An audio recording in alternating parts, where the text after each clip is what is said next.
Irina, hello. Triggered Andy, Messy Jesse, Nessa, Saving Me, Kai, Bao, Baobun, Bunny Star, Julie, Courage, Jody, Yellow Monkey, 50 Shades of Beige, and Ethereal. Hello to all of you. And, everything's... Hello, Jess. Hey, Barbara. Hey, Ladidi. Hey, Susan.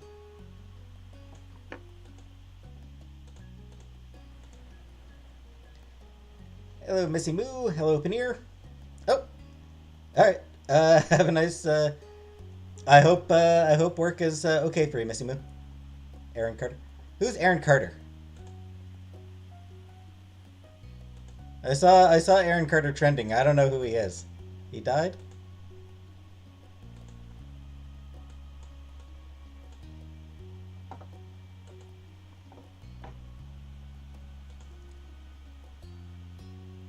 No, Bao, I have not. That is not something I do.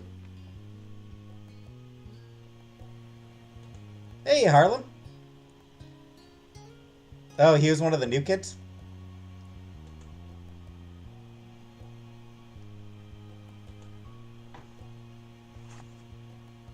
He beat Shaq. Hey, Tizzy. Hey, Roses. Like, hey, Nick. It was one of those things where, like, I'd heard the name before, obviously.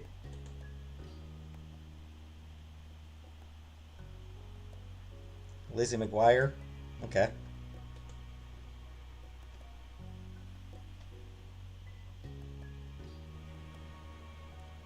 I know I am, Bao, but I don't like being...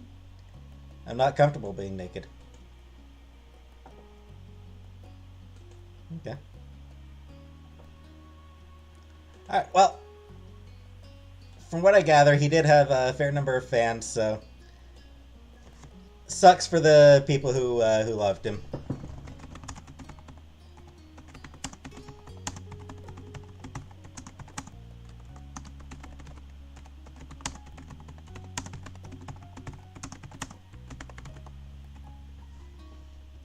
Oh, oh, Backstreet Boys' brother. Okay, he had a brief music career.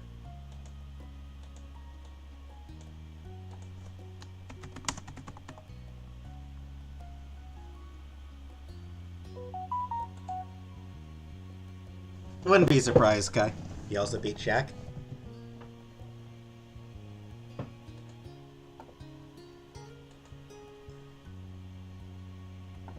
What a did? At a free throw what is it? A free throw contest?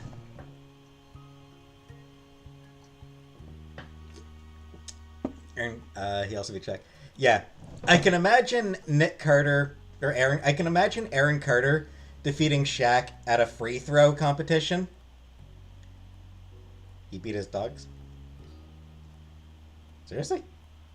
But yeah, that's the only. That's one of the only things that I can see where I can see Aaron Carter beating Shaq at anything.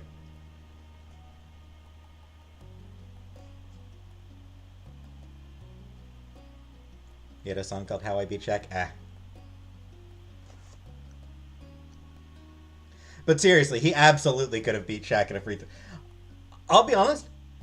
I kind of feel like I could beat Shaq at a free throw competition, and I suck. Hey, Rose.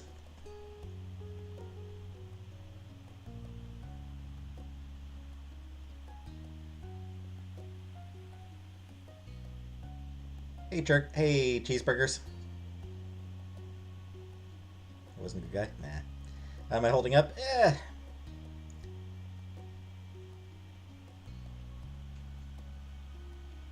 Off and on panic.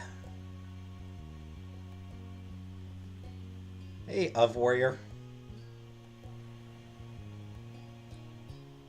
Hey, Paneer. Did I say hello to Paneer yet? I don't know. No, I have.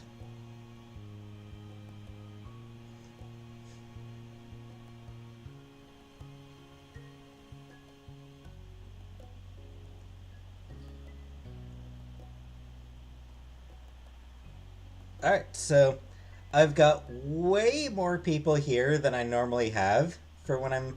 Why panic? Oh, just because I'm alone. Just because Chantel's not here? Like, with Chantel not being here, it's. Keep shaving? No, I haven't kept shaving. Hey, Lisa. Hey, Ashley. Hey, VAC. Hey, Jennifer. She could, and she might. My mom might come up for a visit. In which case, I'll really need to tidy up first. Yeah. Hey, Bansy. Hey, Celtic.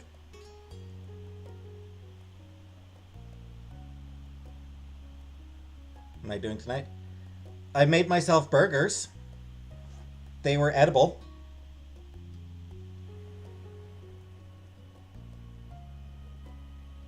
Curious how holding up? Yeah. Where are we in the game? Right. So, since hey Steph, hey Cheryl, be like a message, possibly. So I feel like a lot of people here have never watched me play this game, so I think I think I may as well start off with a bit of a recap, an explanation. So this is a visual novel. What that means is that it is basically just static images and lots and lots and lots and lots of text. Hey, piss and vinegar. Um, so in the game, you play.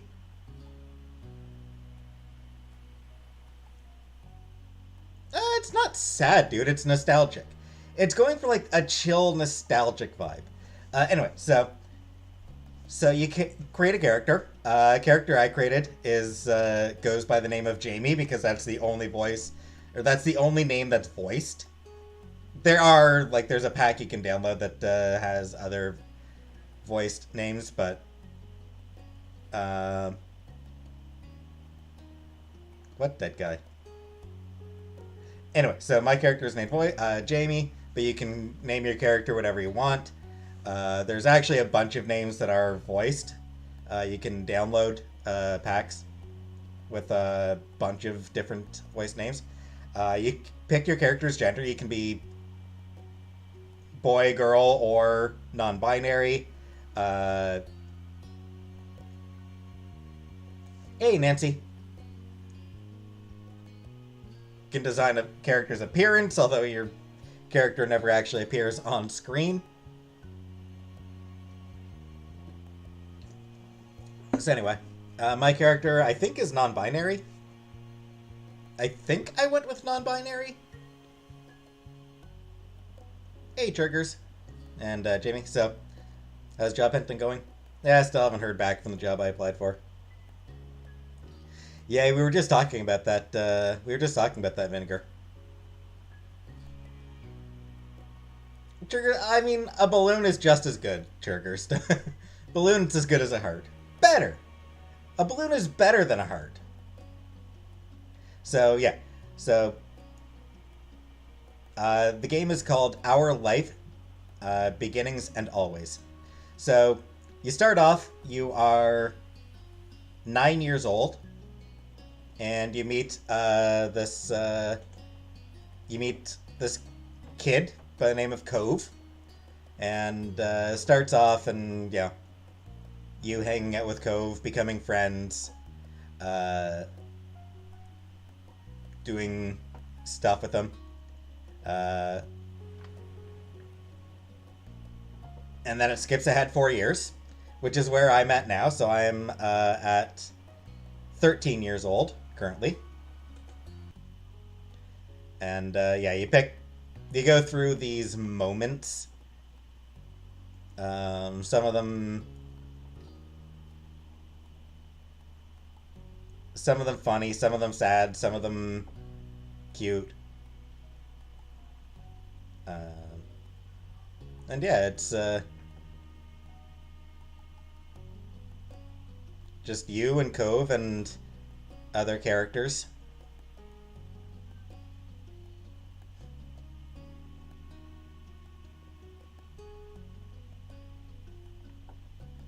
And this is a major bit.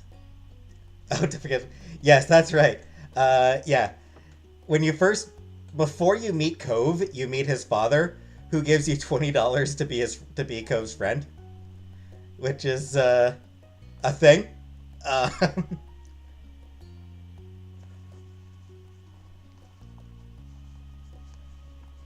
was it? I think it was this one where I actually told Cove what happened about that. The camel toes. Anyway, there's other characters. So, the truth is, none of the moments actually matter all that much. If I'm honest, the moments are generally pretty not really important to the story. They are just fun things. But I'm doing them!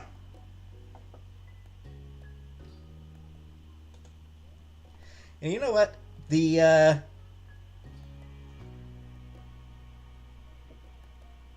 Derek DLC dropped not long ago. I think September? I think it was September. Like, really? Pretty much.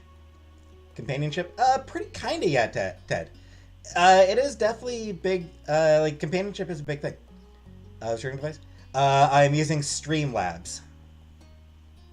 The game I have on Steam.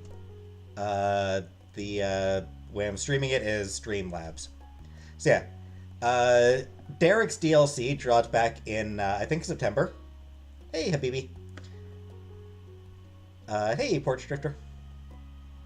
Paranormal? No paranormal or horror aspects. Hey Jordan. Evan? Yes, I made myself burgers. They were edible. So yeah, let's do a Derek DLC. Let's do one of the Derek moments.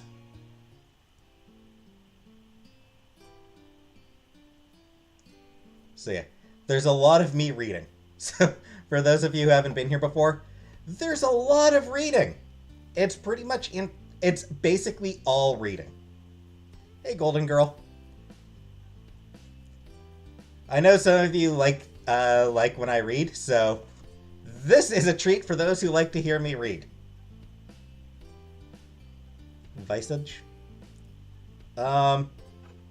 Maybe, but I've got a few other games to play. Yeah, we talked about that a little bit, Lisa. How's solo living going?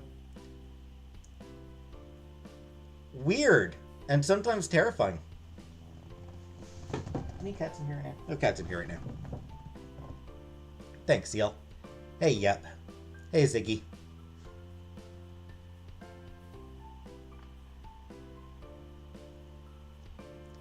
Oh, and yesterday I made myself spaghetti. It was edible.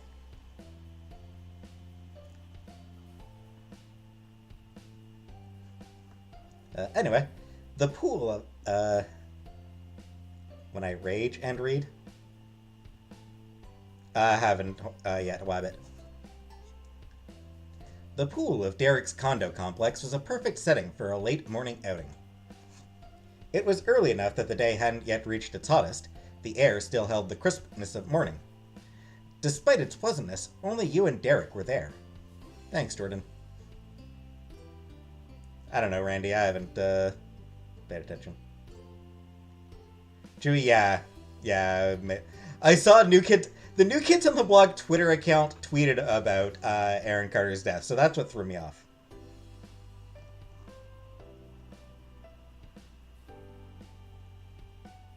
Habibi?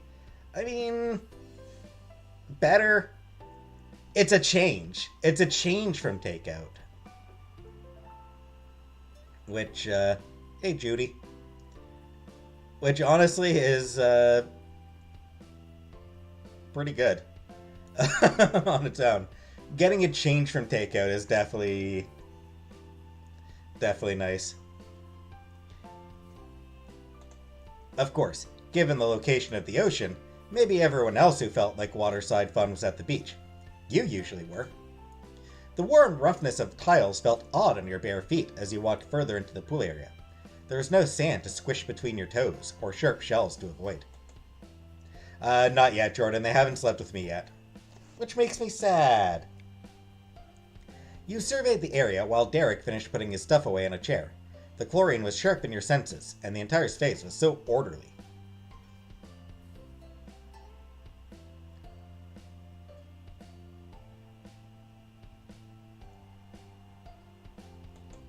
Lounge chairs sat in neat rows, umbrellas spaced out uniformly. The depth of the pool was marked out in clear text along the sides. Every single element was intentionally and expertly crafted to be convenient for its human visitors. It was extremely different from the wild mistress of the sea. Really?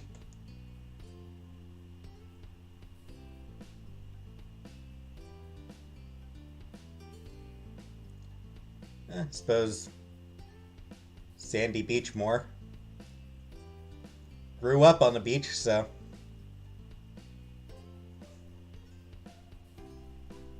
I seem relaxed. Yeah, I'm really good at seeming relaxed.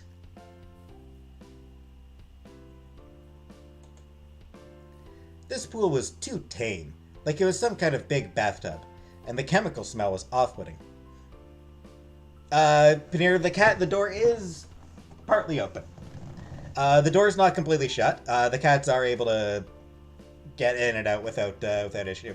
It's just, while I'm on camera. It's only while I'm on camera, I want the door blocking the view to the, hall, I guess. They're allowed to come in if they want, Jordan.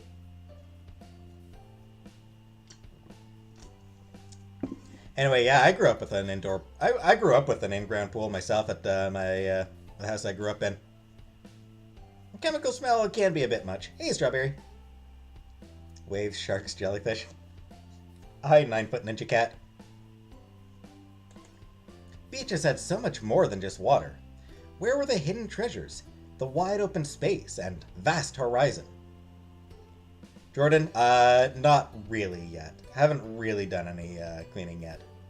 Hey, J-Dot. Hi, Missy Boo. I'm not doing any Christmas decorating.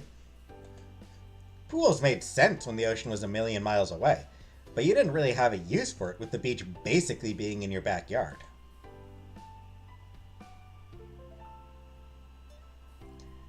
Maybe, Ziggy. This had been Derek's plan. He let you know about it ahead of time so you could be dressed for the occasion.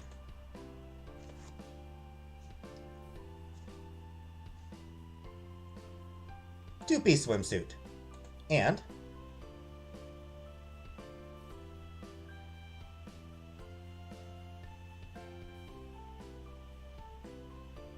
do I like Christmas? Christmas means nothing for me. Christmas doesn't really mean anything to me.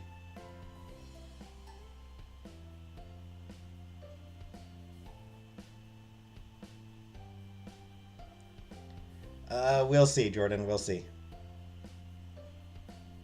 Hey, MB. Yep, I'm here. Just reading... yeah, t-shirt. Your swimming gear was familiar, even if the pool wasn't. You felt prepared. Actually, you know what? Just the two-piece. Your swimming gear was familiar, even if the pool wasn't. You felt prepared.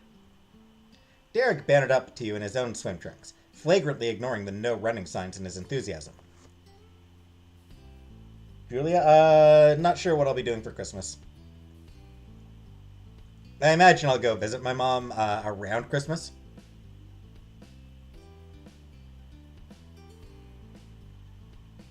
Jenna, I don't.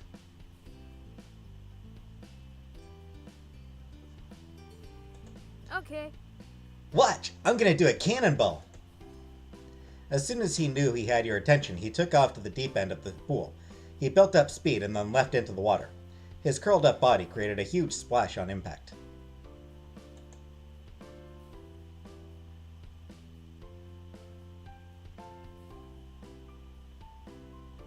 You applauded. You had to appreciate his talent and showmanship. Had he practiced on how to achieve the maximum splash, such a show deserved a clap. Be lonely? Eh. Do I read crime novels? No, not really. Not often. I've read a couple. But they were... Hey, Fight Hate. Fight Hate. I've read a couple crime novels, but they were sort of a little bit... They weren't just standard crime novels. He stayed under for a while longer. He touched the pool's bottom before he kicked himself back upward. When Derek's head popped out of the water, he swam to the edge of the pool and propped himself up with a grin. He watched you expectantly. Canadian Thanksgiving? That was last month at BB. October. Haven't left the house yet? Not yet. I might have to in the next couple days because I think I need salt and a couple other things I wouldn't mind getting.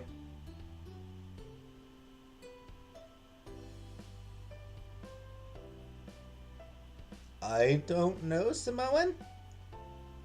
Hey, Shiara.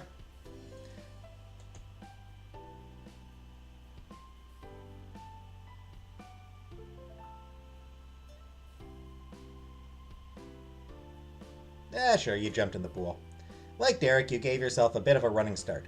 You reached the end, took a deep breath, and leapt as far as you could. Frigid water burst around you, feet first, but soon covering you entirely. You sunk... hey, Killface! There's no corner store. Near a store, there's a grocery store. It's like a 15 to 20 minute walk to the grocery store. Hey, Dippy. You sunk lower into the depths and began to kick. You breached the surface and sucked in the fresh air. You noticed two things. One, that the water wasn't actually freezing when you got used to it. And two, that Derek was clapping for you. Yeah, it has been pretty warm. Yeah, so the grocery stores deliver. Or I can get groceries delivered. Hey, Hamburger Eyes. Australia, it's been a long, long time since I cared about Christmas. Not since I was a kid. I haven't really cared about Christmas since I was a kid, really. Nice. You got some serious airtime. I'd give it a 10 out of 10.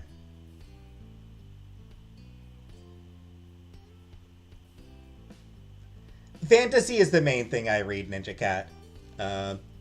For example, Gods of Jade and Shadow by Sylvia Moreno Garcia. I'm not too far into it. I'm only like 70 pages. 50 pages. I'm not even 50 pages into this one, but I've been digging it so far. But that's the main thing I read is fantasy.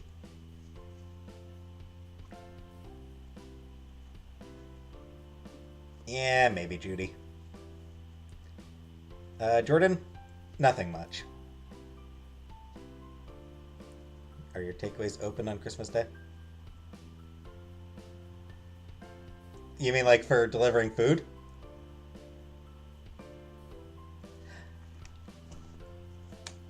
Good point. I probably will end up still being home alone on Christmas Day. I'ma order Chinese takeout that day. Hey, Fruitcake. So I know what my Christmas dinner is going to be. As you enjoyed the moment, your thoughts fell back to how you'd gotten here. Last night, Derek had called with a different sort of request. You remembered that his voice had been a mix of nerves and hope. He had a favor to ask. Very unexpected for him. Just made myself a couple burgers. Volunteered some shelters? Derek's mom needed him to watch his little brothers in the afternoon. It wasn't anything out of the ordinary, but that was part of his problem. Lately, he had feared that his sports skills weren't as sharp as he wanted them to be. He had been able to practice soccer or football without the distraction of... Or he hadn't been able to practice soccer or football without the distraction of keeping an eye on his brothers.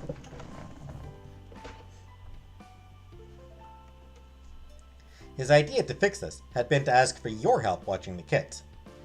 If you agreed to go to the park with him and his brothers, then you could manage his brothers while he had a chance to focus on practice.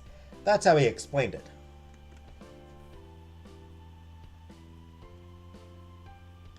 Missy, yeah, we use takeout. I think in Canada it's takeout.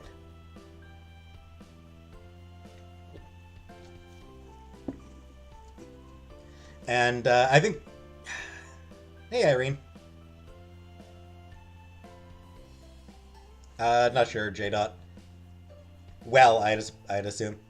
But yeah, as far as like places being closed on Christmas, not as much as they should be. In all honesty, it kind of bugs me how many places are open on Christmas these days.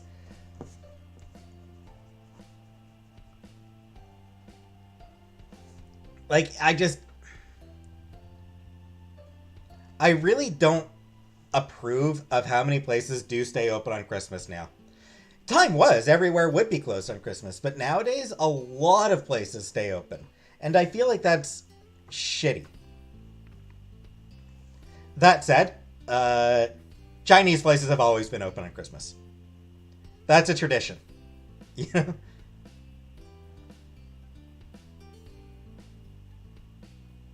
Julia? I mean, depends on where I'm ordering from. If I order from a Chinese place, of course Chinese places are open. Where are the Jews gonna go on Christmas if the Chinese places are closed? Right? Something should be said. Yeah, the only places that should be open on Christmas are, like, Chinese restaurants. Dan, I watched the first season. Yeah, I watched the first season of The Mandalorian, and that's it. Anyway, back to the story. So yeah, Derek wanted me to look after his kids. You said yes, and your moms have been more than happy to let you spend the day playing support for Derek. They said it would be a good opportunity to take on some more responsibility.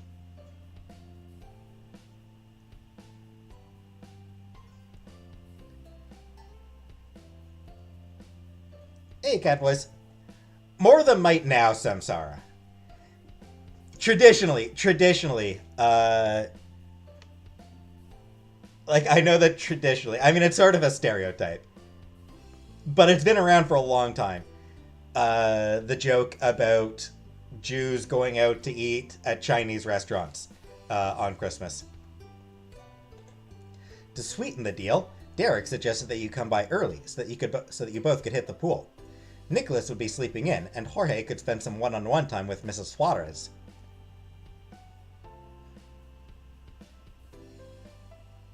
Judy? I mean, I imagine that some people do now. I mean, it's not... They don't celebrate it... it's not the religious aspect that they would be celebrating. It would just be... You know? Hey... Presents. It would be this. It would be the commercial aspect that some Jews celebrate.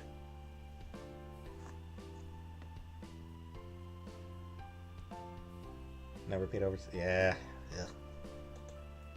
So far, the plan had worked out. Ma dropped you off about 15 minutes ago, and both of Derek's brothers were fully occupied. Hey, Shirley.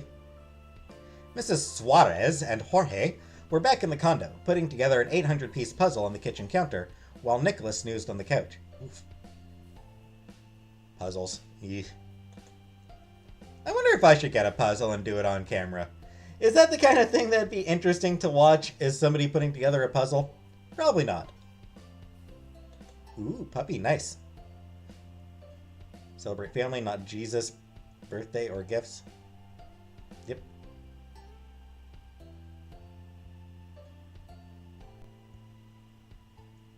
Dan, I mean, there's definitely a secular element to Christmas these days. You had time to kick back before the moment came to be in charge of small children. A sloshing sound pulled you back to the present. Derek had climbed out of the pool. I'm gonna jump again. Want to join? Yeah, let's go. You copied Derek's exit from the pool. It took arm strength and caution not to scrape yourself on the texture of the concrete. Not that much arm strength or It's not that hard to pull yourself out of a pool. I had a pool. I used to pull myself out of it all the time.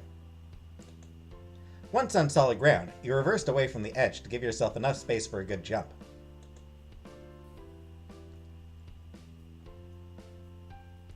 That sucks, Ziggy.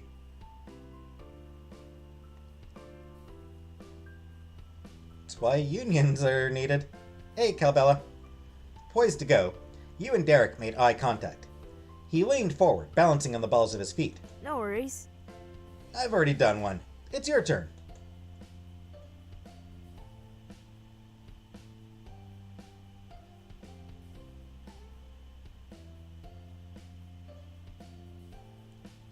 Backflip. You planted your feet solidly at the edge of the pool, not facing the water. You bent your legs and prepared. You swung your arms back until, like a pendulum, you swung them forward. The moment your hand passed your knees, you jumped backwards. You tucked your body in tucked your body in tight as you turned all the way around before you hit the water. Whoa. Oh. Well, that's shitty, Ziggy. That they still don't. Yeah. That was awesome! You stretched out and reached up towards the surface, parting your arms to paddle over to dry ground. Derek was laughing boisterously. It was his turn next. By the curve in his grin and the lift of his chin, he looked to be in a mood to impress. J-Dot, I'm uncomfortable with dogs. So, favorite breed? I don't really have a favorite breed. I guess, like, Labradors or Huskies. Or, like, you know, that sort of...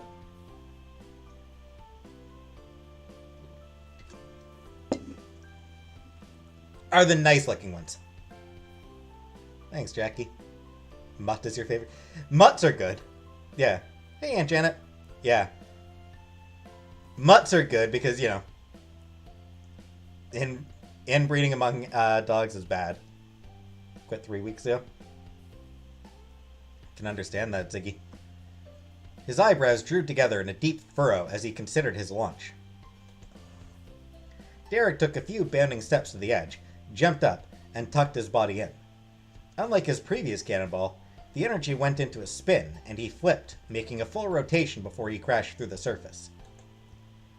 The water droplets from the splash dazzled you as they exploded out from his impact.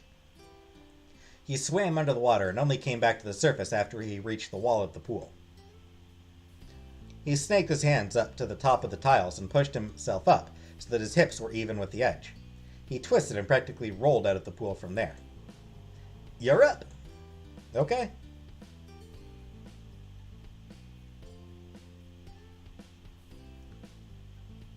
How about a cartwheel this time?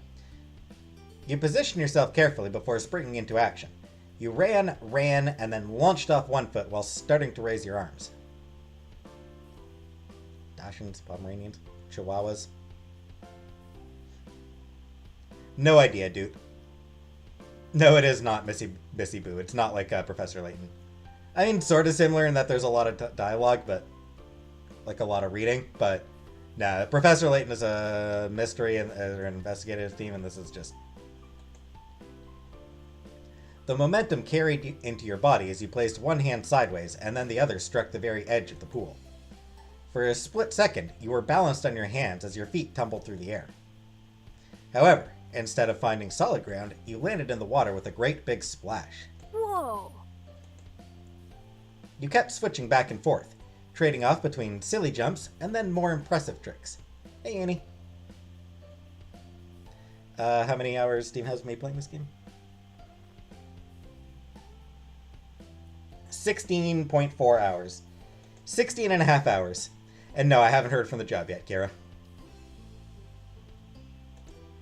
From watching Derek's well-practiced dives to performing your own jumps, there was never a boring second. After several leaps, Derek called a break time, and you took a breather at the back stairs to the pool. You waited for your strained heart to even out from all the exertion. After a pause of silence, Derek spoke up. He pulled his fist to his cheek and thought, squishing his face slightly.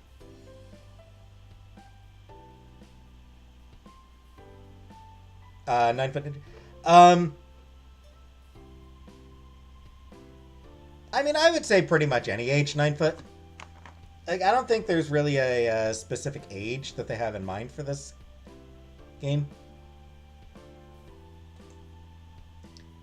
I suppose probably... You'd probably want to be like 13 and up. But, yeah, I mean, it's made by adults making a game that they wanted to, making a story that they wanted to see. Hey, Karina. So, Hey, I probably should have asked before, but have you ever babysat somebody before?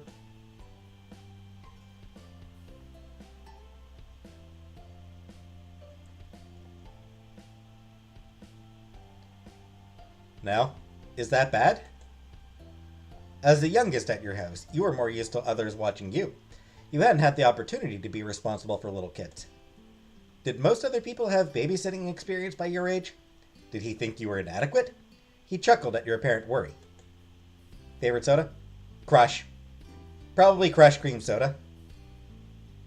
Where did I apply? I'm not going to say yet. If I don't get the job, like if I definitively do not get the job, I will say where I applied.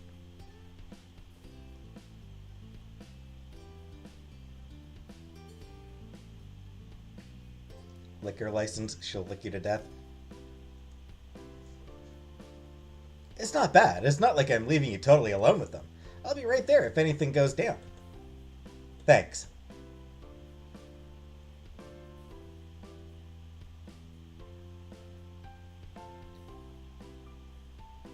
Root beer? No.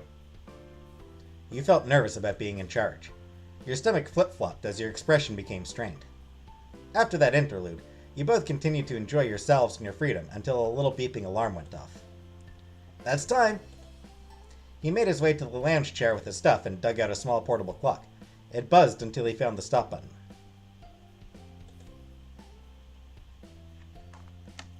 Sorry, Ninja Cat. When something interesting comes up, I'll get some input. Derek checked the time and narrowed his eyes at the glowing red numbers. He shot you a thumbs up. let's go. Let's go up. You helped him gather the towels, grab the rest of the stuff, and then tried to trip as little as possible while rushing through the halls of the complex. Thanks, Shirley. When you reached his apartment, he dumped everything in his arms on the ground and scrambled to find his key. Just give me a second. I don't want to knock or anything in case Nicholas is still asleep. He finally spied his soccer ball keychain and snatched up his keys from where they were tangled in his towel. He inserted the key into the lock, and both of you shuffled inside the Suarez home. The three heads swiveled to face the two of you, gazes being drawn to the bundles of neon towels coming in. Mrs. Suarez and Jorge were sitting on bar stools, while Nicholas perched on the counter itself with an excited grin. They were working on a puzzle. Hey, Susan. On your left, Derek leaned closer and spoke under his breath. I figured. He's awake. Derek's back! Wow, that's some hair. That is some hair.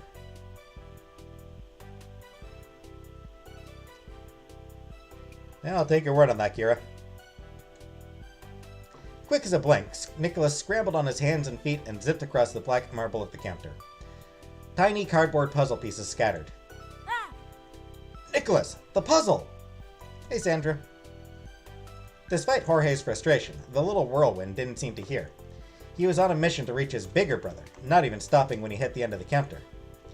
Nicholas stumbled off the edge, and Derek instinctively moved forward with a gasp, dropping all his stuff except for the towel wrapped around him. Mrs. Suarez caught Nicholas with her forearms hooking under his chest, snatching him from midair. Oof! She hugged her son, holding him securely against her body. A chorus of relieved sighs filled the room. Nicholas still paid no mind to his trail of disasters and began to squirm. He just wanted down already. Derek took another few steps forward, making his way over to the scene. Mrs. Suarez carefully held Nicholas out, her hands under his armpits, and safely set him down on his feet. Nicholas immediately wrapped his arms around Derek's legs. Derek chuckled while tugging up at his towel so Nicholas wouldn't pull it off.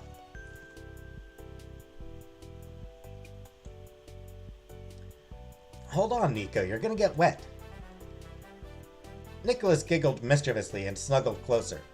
Derek snuck a quick peek over his shoulder back at you and shrugged. Just as warned, Nicholas now had a damp splotch in his shirt.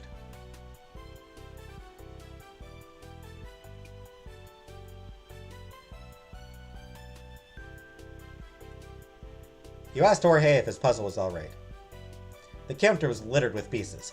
You could see that there were large parts of the puzzle put together, and several scattered parts that had been broken up into many individual pieces.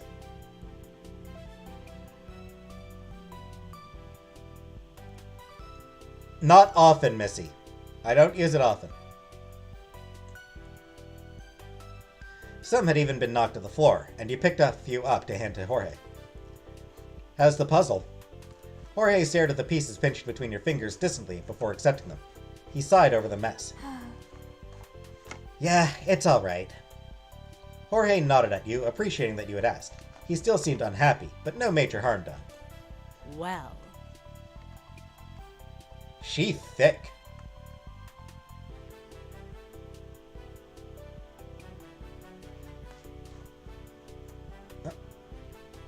Okay, good night, Mandy Moo. Got Missy Boo, Mandy Moo.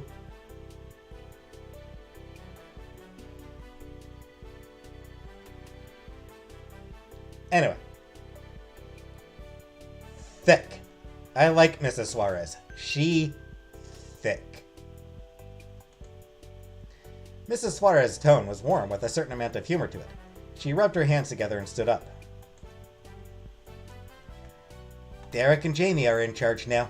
Make sure you listen to them. Jorge sourly picked at the puzzle pieces, but gave a grumbled noise to signify he had heard. I'm going to head off to my appointment. She went to gather some things, officially putting you and Derek in charge, but there wasn't 1 second to settle into your new position. We're going swimming? Nicholas looked up and stared with huge shining eyes. Derek reflexively stiffened. How would he escape the puppy dog look? Derek's eyebrows creased, a small sign of nerves compared to the smooth, placating sound of his voice. No, even better! He leaned down and lowered his voice like he was about to share a secret. I've got a plan. We're gonna go to the park. Nicholas instantly frowned. He wasn't convinced by Derek's act. He grabbed at Derek's towel. You were swimming. Indeed, Ziggy. Hey, catch me. Yeah, but I'm not anymore. I'm going to the park, and you can come with me. No! Hey, Beverly. The littlest Suarez whined and stomped his foot. His hands balled up around the neon fabric harshly enough he almost took the towel from Derek. I want to go to the pool. I want to see Jamie's swimsuit. What? Derek's jaw dropped. Neither of you were prepared for that one. Did you hear Nicholas right? You looked down at yourself, currently wrapped in a bright, fuzzy towel. You switched your gaze to Derek's youngest brother, your brain trying to make sense of what was happening. Why would you want that? Why does Nicholas want anything? Jorge rolled his eyes and continued mumbling into the counter. It was obvious to him, and he couldn't believe the rest of you were taking so long to catch up.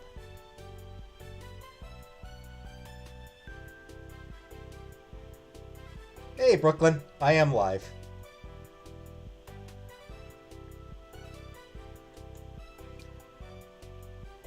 Because Derek does.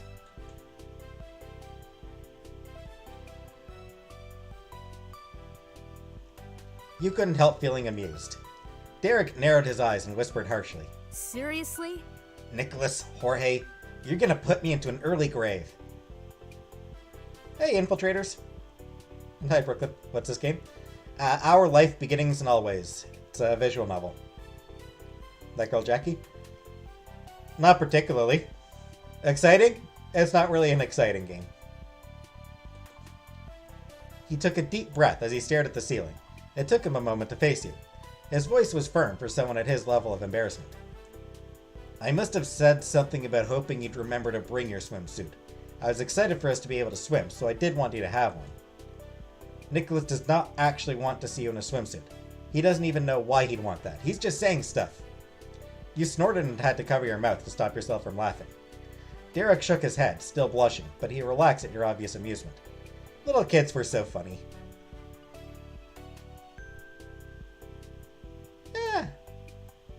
I'm glad to help, Lisa.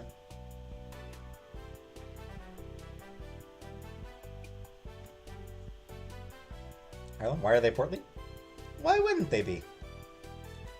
You snuck another look at Nicholas. He had crossed his arms high in his chest and squished his neck down far enough to rest his chin on his wrist. I want to go swimming. His pout intensified when he said it again. He was a very angry little baby. Derek tilted back on his heels, once again driven to look at the ceiling by the strain of this kid. You glanced up there yourself without thinking about it. It was a calm white color with a few light fixtures. When you squinted, you noticed something small and green.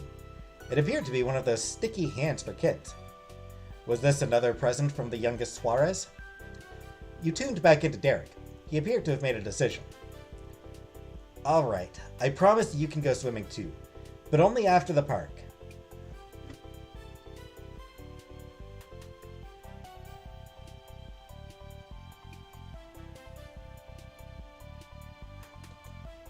We'll go to the pool as soon as we come back. With the promise officially made, Nicholas lit up. He snatched one of Derek's hands. Let's go! Yeah, talked to her a couple times. You're Latin and curious?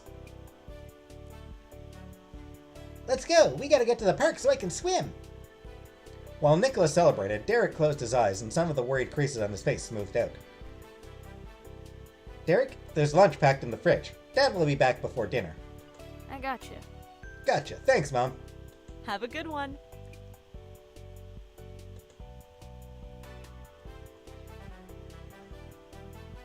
Where's everyone from? Your mom's house. I'm sorry. I'm sorry, Ziggy. I couldn't stop myself.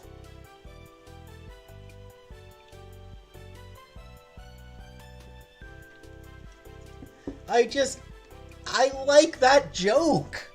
I like your mom jokes, damn it. Miss Holly? It's a visual novel. Mrs. Suarez waved and collected the last of her things, her purse off the side table. She ruffled Jorge's hair on her way out. You and Derek were alone with the kids. We should really stop leaving puddles everywhere.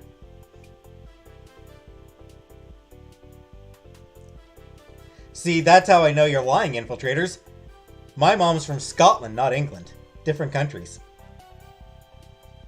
Hi, Timbit.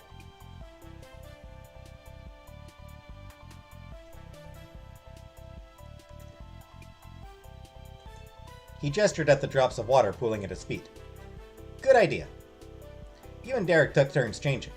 You went first while you could faintly hear Derek impressing on his brothers to listen to you too. He must have convinced them to behave for now, as neither Jorge nor Nicholas acted up when Derek took his turn drying off and clothing himself. Well, I mean, you've got a foster mom, right, Ziggy? Like, you'd have a foster mom. You wouldn't consider her your mom? Oh. Yeah, Seal, this is, I can understand that. Can you get our lunch from the fridge? I'm gonna pack my gear. No problem. You walked casually to the kitchen. Jorge hadn't moved from his bar stool even once since you'd gotten back. Meanwhile, Nicholas followed Derek like a possessed shadow that was even more energetic than the original. He zipped around, occasionally trying to place things in Derek's backpack for him. So far, Derek had said no to the rubber duck, but he had agreed to bring an extra pair of socks that Nicholas had determined were absolutely necessary.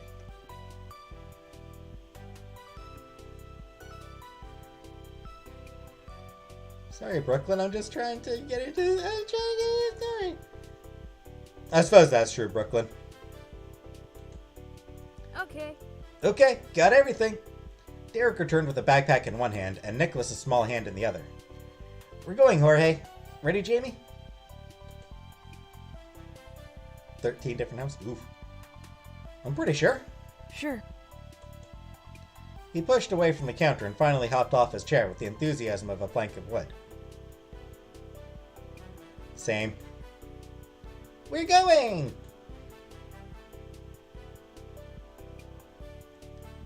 Derek hid his smile at Nicholas's echo and ushered everyone outside. He locked the condo behind him and he began the trip to the nearby park. The park for the Suarez boys was the big park for your family. Their condo complex is only a short distance to the public outdoor recreational area your mom sometimes drove you to. It was still a beautiful day outside, and had only gotten a few degrees warmer from your morning swim. The field was bustling with other groups of people enjoying themselves. Derek led the way to a wide open part of the grass that no one else was using. He stopped in the middle of the field and turned 180 degrees to face the little boys behind him. He shrugged his backpack off his shoulders and dropped it to the ground. He kneeled down to root around inside it. Jorge and Nicholas waited in place for their brother. Catch me? Doesn't make that much of a difference to me. Missy? We are now at a park. Ziggy? Yeah. Oh, may as well mention, I stand with the, CUPE. I stand with the Ontario teachers.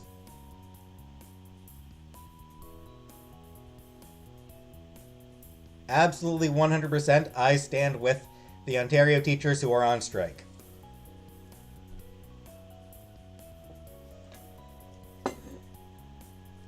Not that it makes a huge difference in my life. I am not a student, and I do not have kids. And I don't know anyone with kids. So, I have no actual, like, I don't have a dog in that fight. But even so, I'll pretty much always stand with the teachers. I'll always stand. Honestly, I will always stand with workers going on strike. Almost always. Almost always. I will stand with striking workers.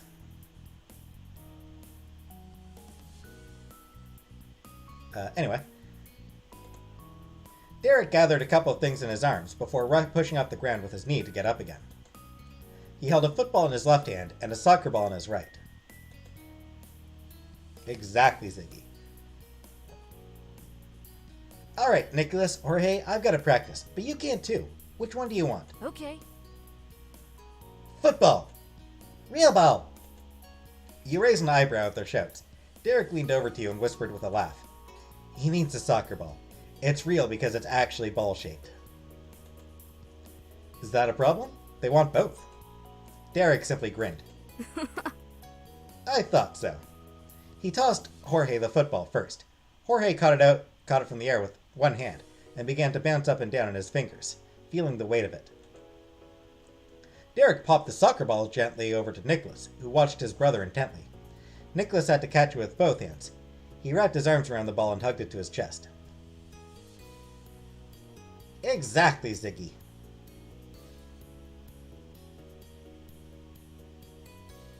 Agreed, Canadian Timbit.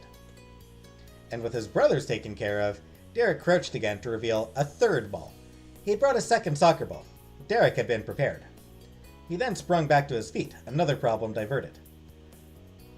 Jorge, Nicholas, you can use this half of the field. I'll use that half. Jamie can be your ref, so don't get too far from them. Alright?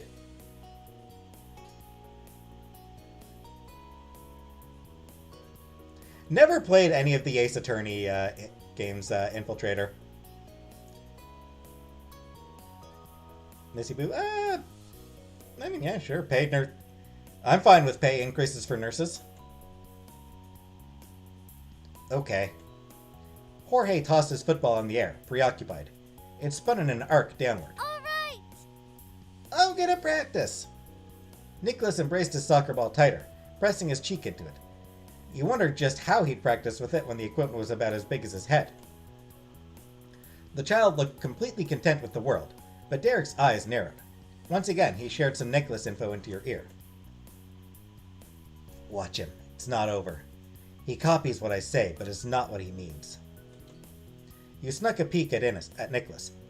He appeared so innocent, clutching his ball and staring at a patch of clover in the grass. But you'd interacted with him enough to not question his potential for trouble.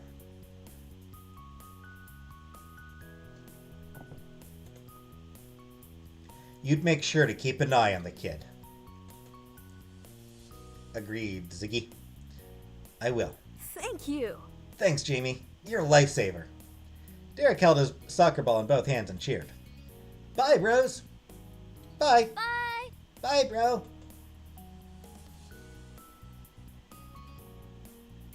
PetSmart? I mean, a game like this is a visual novel, so there's nothing you need to know to play it. Not wrong, Killface. Derek put a smile on as he picked up his bag, tucked his soccer ball under an arm, and jogged to his side of the field. He didn't have time to lose. You stood with the younger Suarez boys, effectively turned loose. Jorge stared at you with uncertainty, while Nicholas's mischievous smirk could only make you guess what he was thinking. This kid is evil. I'm pretty sure this kid is evil.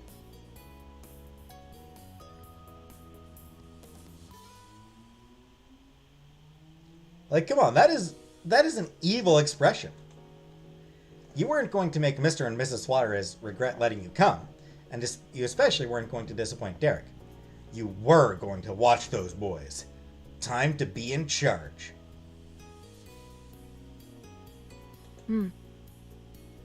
I don't, Shiera. I'm going to play over there. He pointed vaguely to the opposite side of the field from Derek and trotted off to entertain himself. You let him go without argument.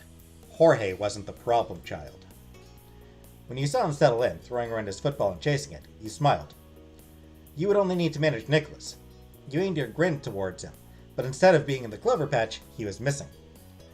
You snapped your head back and forth until you spotted him in a fumbling dash across the grass, struggling to keep his soccer ball from slipping out of his small arms. When Derek said watch him, he had really, really meant it. Your first babysitting gig started off with a bang.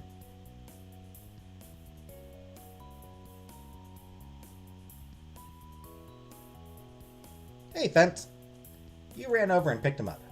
Even with your longer legs, it was still tricky to catch the kid. He shrieked and laughed when you plucked him off the grass. The soccer ball tumbled from his arms. He reached for it with all his might, stretching his arms and kicking his legs for momentum. You couldn't contain him, so you carefully placed him back on his feet before he could fall.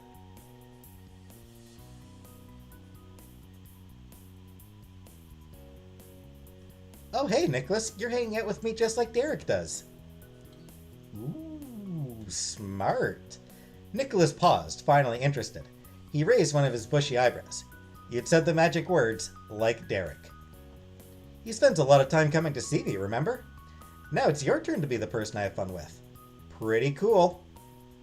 Nicholas's cheeky grin fell, but his eyes began to sparkle. He pumped one of his fists in the air. Yeah. I'm hanging out with Jamie.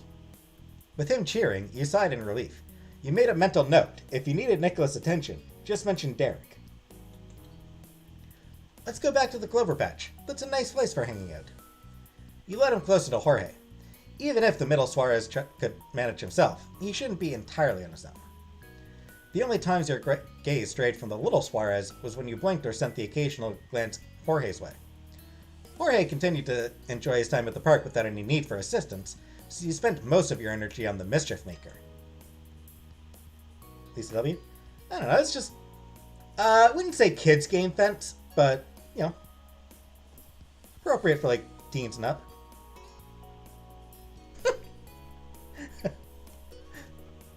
I mean, not entirely wrong, I guess, Hamburger.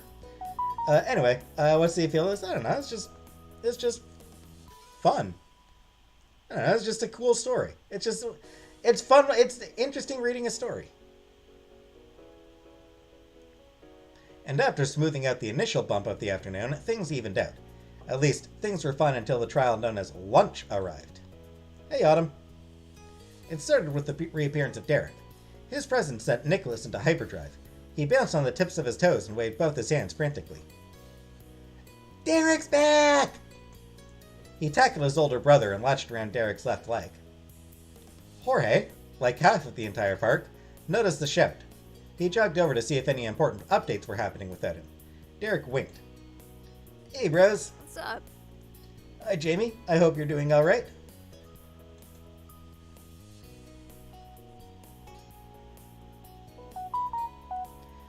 As he spoke, he let his bag drop to the ground. He crouched over it and scrounged up the packed lunches.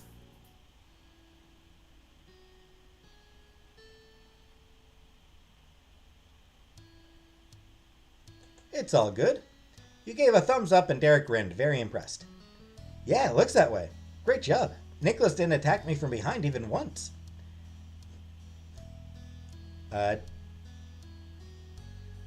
Oof. What kind of surgery, Ziggy? Derek set aside 3 paper bags in the grass. One in front of Nicholas, another next to Jorge, and the third one to you. Derek kept the 4th lunch inside his backpack.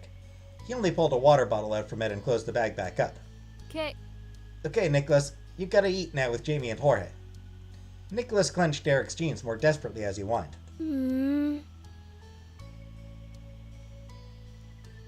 Lisa, yeah, I read novels. I review them on my channel. What was the last novel I read? I don't remember the last novel. But yeah, I read novels. I'm currently reading this one, Gods of Jade and Shadow by Silvia Moreno Garcia. I'm only like 50 pages in, and gallbladder removal? Oof.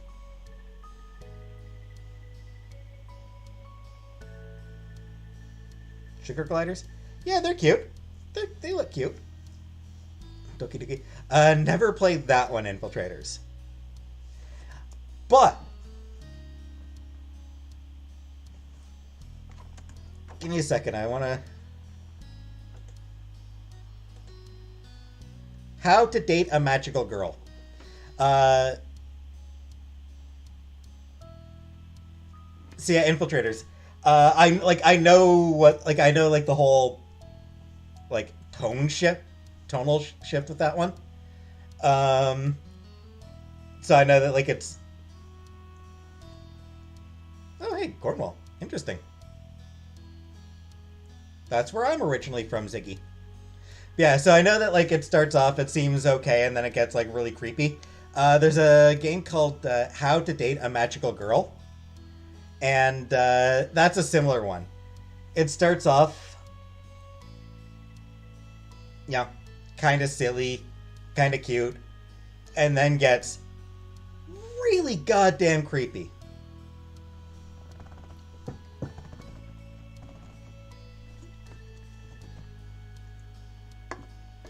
Actually, come to think of it, that's a game I should have played. Well, maybe. I should have played that one in October, actually. That one would have been a good spooky game.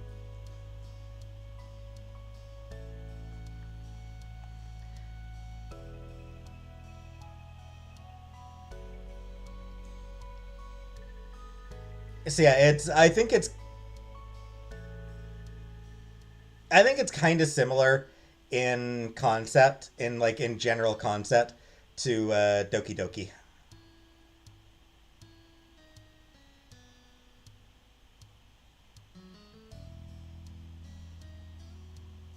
Man, that sucks, Ziggy.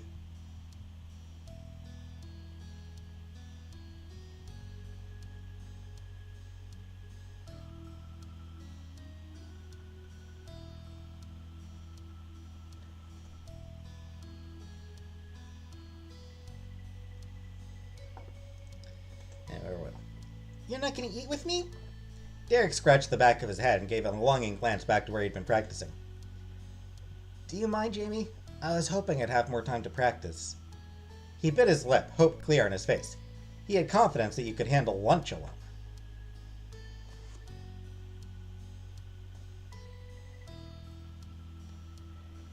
Yeah, Ziggy, it's, Doug Ford is just making everything worse.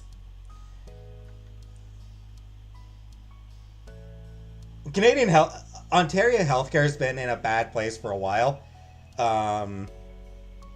But Doug Ford has been doing everything in his power to make things worse. In large part because he wants to move further to a private healthcare system. So he is incentivized to let the current system be borked.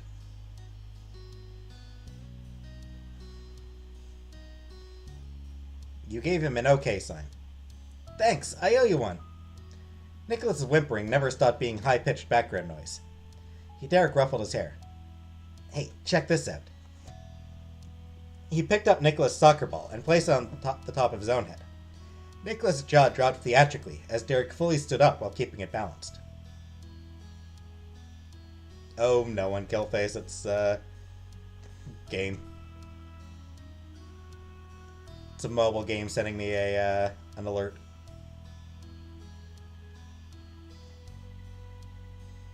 Wow! That is pretty impressive to stand up with a ball in your head. Yeah, Harlem. Nicholas cheered and jumped up and down, still holding onto Derek's leg. Derek bent his knees and then popped up fast enough to launch the ball in the air. He caught it on his head again. Ha! Nicholas let go of his brother to clap. Derek grinned at Nicholas, but his gaze flicked to you for a second. The show over, Derek inclined his head and let the soccer ball drop into his hands. He held it out to Nicholas. Make sure to eat a good lunch, okay? Then you can get back to practicing. I care about them hamburger eyes. I think they're cute. I think sugar gliders are cute. Okay. Nicholas spoke into the soccer ball he had cuddled to his face. He'd been starstruck enough that he couldn't disagree with anything his biggest brother said. Derek waved at you and Jorge before heading off to where he'd left his soccer ball, carrying only the water bottle with him. I'll be fine, fight hate. But thank you. Jorge promptly took a seat in the grass by the lunch bags. Nicholas put the soccer ball in his head. It immediately rolled off. He just tried again. You reached over to the lunches. Each bag had a clearly written name in black marker ink. Jorge collected his bag. You had yours, and you attempted to give the last one to its proper owner. But Nicholas showed zero interest in the bag. You imagined he would have been more interested in Derek's lunch bag, even though they probably had the same meals. Jorge scoffed, knowing his brother was going to be difficult again. He took a sandwich from his bag. From looks alone, you guessed it as sliced deli turkey, a pale-colored cheese, and some veggies. With Nicholas clearly busy, you took his sandwich out for him. The sandwich is ham and some sort of orangey cheese, cheddar almost certainly. You offered the food directly to Nicholas, and he still didn't bite. He wanted to play.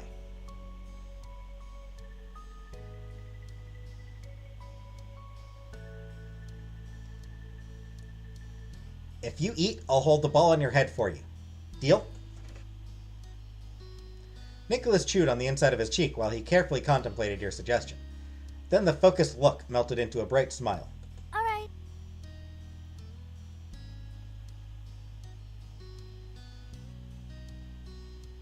Lisa, nah, they don't really come to cuddle me at night.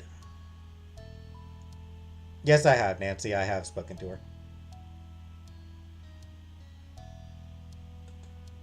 He gave you a determined nod when he was ready to switch. Your fingers fanned out as he reached for the ball and pressed it down into his messy mop of hair. Nicholas cautiously released the ball, and you kept it firmly in place. He giggled ecstatically that he finally found a way to keep the ball up without using his hands. It just took another person to do it. He retrieved his sandwich and immediately stuffed a big bite into his cheeks. Chuckling, you took a glance over at what Jorge was doing. Luckily, he didn't need a hand like his brother. He was already enjoying his packed lunch, so he decided not to squander the opportunity. You retrieved your own sandwich with your free hand and dug in. It was definitely an interesting way to enjoy a meal break. Finishing the last corner of your square-shaped meal, you wondered if Mrs. Suarez had talked to one of your moms beforehand about lunch. The sandwich was made how you would have made it, how you would have had it at home. Blech. I've given them a little bit of brushing, 9-foot. Sam is endless. Sam is just like, there is no end to Sam. She was either prepared or very lucky. But considering what her oldest son was like, you were guessing luck had nothing to do with it. Along with the sandwiches, there were also bags of carrots, celery, and a few cookies. Between the three of you, it wasn't long before all the snacks were gone. With nothing left to nibble on, Nicholas yawned and curled up in the grass, cuddling the soccer ball against his chest. Jorge stood up, watching his little brother fall asleep. Once he was certain that Nicholas was down for the count, he started cleaning up the trash. You admired the maturity he showed for his age. It wasn't just Derek who had that streak after all. He helped gather the trash while musing about the Suarez brothers. Derek was the oldest and who his parents relied on, while Nicholas was the baby of the family. And for a little kid, he was a force to be reckoned with. Jorge was the one stuck in the middle. Jessica, yeah, they still tend to sleep in her bed quite a bit. Sam especially.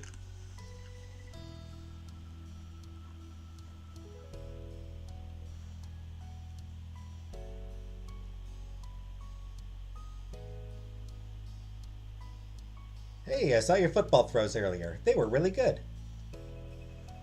Jorge spun around on his heel. He seemed stunned, like he wasn't sure if he imagined your compliment or not.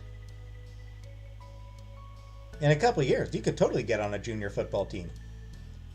You nodded, and a blush grew on his face until it reached his ears. Okay. He hurriedly back went to what he was doing before. Jorge was embarrassed, but you also noticed there was a bounce in his step that wasn't there before. Not yet, Linda. They haven't contacted me yet. Which is probably not a good sign. The park suddenly felt empty with Nicholas asleep. He took up a lot of space despite his tiny size. Chuckling to yourself, you found a comfortable spot in the grass and scanned the area for Derek. You eventually caught sight of him running in the distance. Even from here, you could tell that Derek was persistent about his practice. He went back and forth, repeating the same set of moves, reassessing and refining his form every time. Though, it wasn't long before he paused to wipe his brow with his black wristband. Derek happened to glance your way at that moment and realized that he had an audience of one. He gave a huge wave with both hands that required he crossed both his arms over his head. And before you knew it, Derek's strides were bringing him back over to you and his brothers. Oh, good night, Killface. That's it. I'm gonna be done with practice. I'm back. Welcome back. Thanks for watching, Jorge and Nicholas. I didn't mean for it to be so long.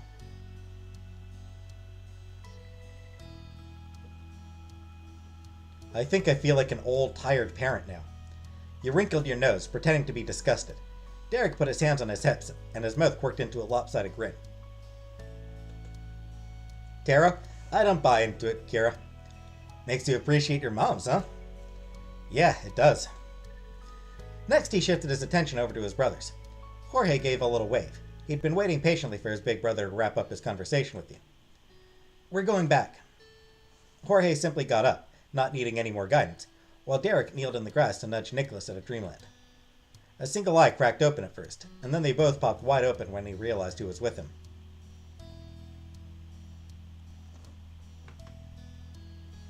Yeah, maybe I know Ziggy, but no. Where's Dandy? Good question. Not sure where he is. What am I doing? Reading? Visual novel, Linda.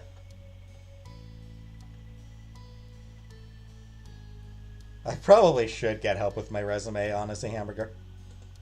Derek! Nicholas sprang off the ground, wrapping his arms around his big brother like a vice grip, and nuzzled into his chest. Derek gave Nicholas' head a single pat. Let's go. Practice was good today. Let's go home. Let's go home.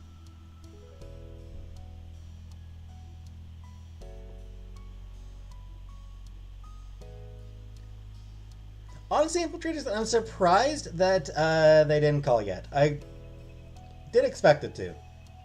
Because they seem like the type who would.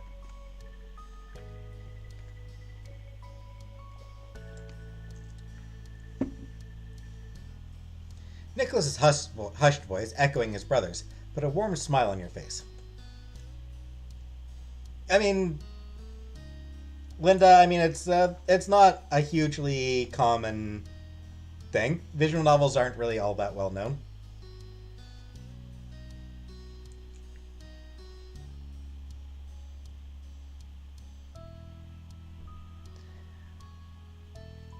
To admit, I'm not comfortable saying until I know for sure that I didn't get it. Like, when they tell me that I didn't get it, that's when I'll be okay telling people what it was. But I'm not comfortable talking about a place I might work for. Um, yeah, Orange Crush is good. Like, I'm not comfortable talking about a place I might work for. Uh, when Chantel's still got a lot of haters who, let's be honest, very well might fuck with me just to get to her. Like, that's the thing that concerns me. Like, is just people who hate Chantel deciding to screw with me just to get to her. Surveying the area, you made sure that nothing would be accidentally left behind. Then you breathed a sigh of relief. You made it through your first time solo babysitting. Although, Derek was technically still nearby the whole time, so it wasn't completely solo. But you weren't bothered by that. Derek trusted you with his siblings, and they were both still in one piece. With your leadership, no one got lost, injured, swallowed something they shouldn't have, or even declared that they hated you for eternity. So in your book, you'd say it went fairly well. The 15-minute walk back from the park passed by pleasantly. The late afternoon sun fell behind you and your shadow seemed stretched across the sidewalk. You wheeled your fingers and then exaggerated your hand's movement in order to watch the shadow change. Meanwhile, next to you, Derek was finally eating his lunch.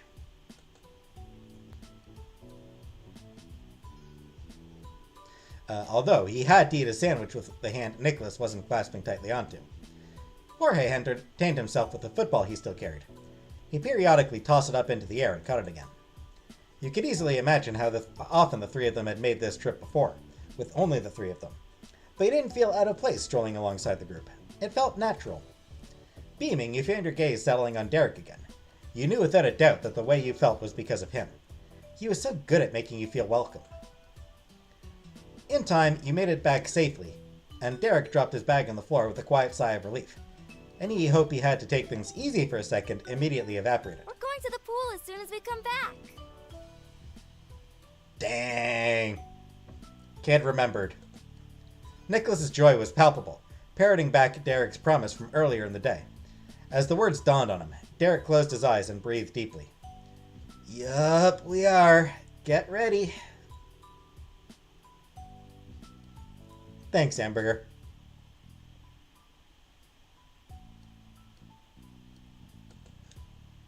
And that was all the approval Nicholas and Jorge needed.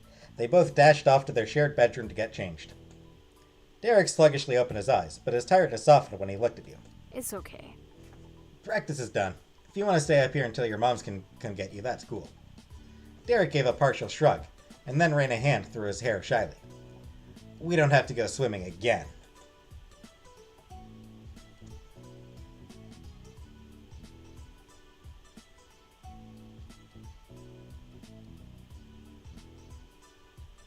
What? You promised we'd get to go to the pool again. You put your hands on your hips and pouted. He laughed and raised his hands in self-defense. Okay, I just wanted to make sure that you knew you had options. It wasn't much longer before the younger kids came running out to rejoin you and Derek. They both wore their neon-colored swimsuits and had towels wrapped around their shoulders. Awesome. Nice job. You even remembered your floaty vest, Nicholas. Derek kneeled down to make sure the safety device was properly secured. Nicholas stood tall with his chest out proudly. He didn't fear the scrutinization.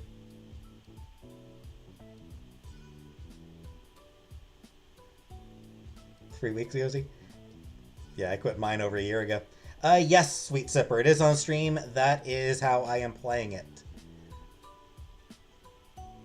Anything I play on stream is just a game that's on Steam. I did the straps for him. Perfect, thanks. Jorge brightened just as his younger brother had. Standing back up, Derek shifted his attention to you. Same quick change strategy from earlier? Yeah. You darted off to get changed first. Derek nodded seriously when you returned to take over for him. He re-emerged a couple minutes later and diligently went over to the counter to write something down. Curious, you inched closer. Just gotta leave a note so Dad knows where we are. Then we can go. Oh, sounds good. Everything was squared away, as Derek was always sure to do, and the four of you marched right back out of the apartment for another excursion. By the time the distinct smell of chlorine tickled your nose, the sun had fallen low in the sky. You circled around some nearby lounge chairs and deemed them capable of keeping your things safe. Inspecting the gleaming water, you noticed that Jorge and Nicholas hadn't moved towards the pool yet. Both of the little boys were watching Derek like hawks. You'd picked up enough this afternoon to know it was because Jorge didn't want to do anything without permission, and Nicholas didn't want to do anything Derek wasn't doing. I'm on it. Here I go! And Derek himself knew it too. He didn't keep them waiting. Derek offered his brother an encouraging wave and strode over to the pool.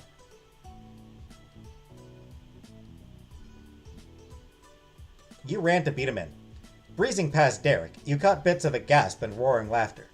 You couldn't tell what sounds belonged to who before you threw yourself off the edge and crashed into the water.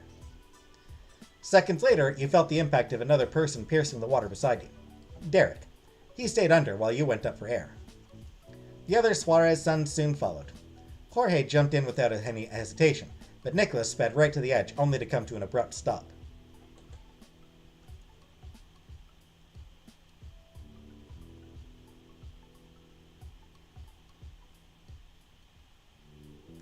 His toes curled around the edge of the pool and his lips were pressed into a tight frown. Nicholas tipped his head and stared down at the water, clutching his hands together.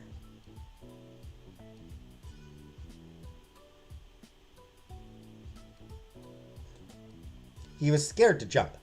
Nicholas would rather the pool come the rest of the way to him, but it wasn't being a good sport. Derek and Jorge hopped out of the water with matching wide grins and droplets clinging to the tips of their hair. Neither were surprised that they were missing their baby brother. All right. Woohoo! That was awesome. Nicholas's cry for help came out in a tiny, impatient squeak. He began wiggling in place. Derek chuckled and swam over to a shallower spot. The 6-year-old followed closely, toddling along the edge. When his feet touched the pool's solid bottom, Derek stood up. He kindly held his arms out towards his brother. This is gonna be great. Come on in, Nico. The water's fine. Trusting him completely, Nicholas let go his fear. He took a step over the side and walked into his favorite person's hold. Derek embraced Nicholas as he dropped against his chest. Then Derek slowly lowered him closer to the water before he completely let his little brother go. Nicholas bobbed under with a small splash and broke out again in an instant like a buoy. He was bursting at the seams with excitement. Woo! Nicholas made the most of his new floating freedom by dogpiling around the shallow end. Checking on Jorge, you noticed that he was sticking to the center of the pool. He bounced himself from the floor to the surface for air and then pushed back down to do it all over again. He leapt all around in a circle.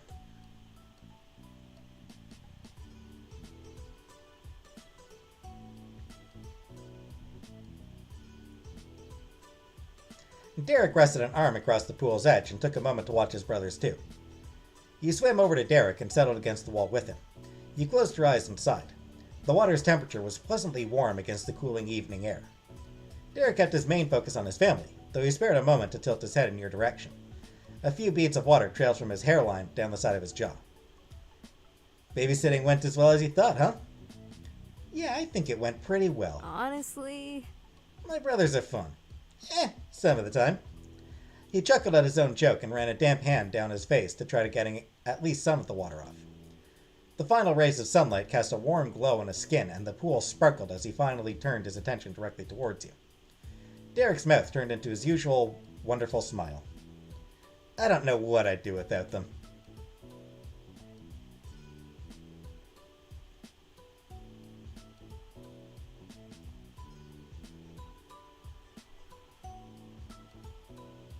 You sound like a proud dad.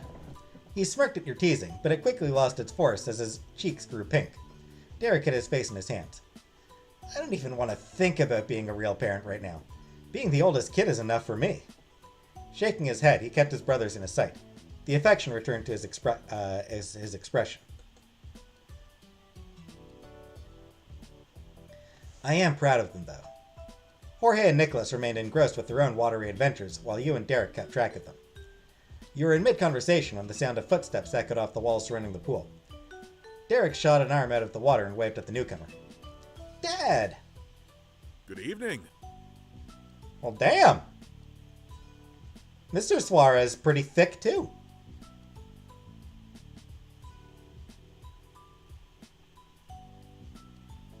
The Suarez family is just a thick family in general. Dad! Dad? All the Suarez boys eagerly paddled over to the end of the pool where their father stood. They moved together in the water with their heads beside each other and their legs kicked out behind them like a pile of sea pups. Welcome Seal home. pups. Thank you. Thank you, Jorge. Mr. Suarez's voice was sweet as he observed his children's happy faces. Eventually he spotted you as well, and he tucked his fingers into the edge of his vest with vigor. Oh, this is a pool party today. You know, a party should have the proper food. Let's order pizza for dinner tonight. Okay, Feeder. Yeah! Yeah! Laughing with excitement, Nicholas started smacking the palms of his hand against the water's surface, making several bursting splashes. Jorge flicked the droplets from the tips of his fingers at Nicholas in retaliation. Chuckling over the scene, Mr. Suarez brought a hand up and held onto his chin.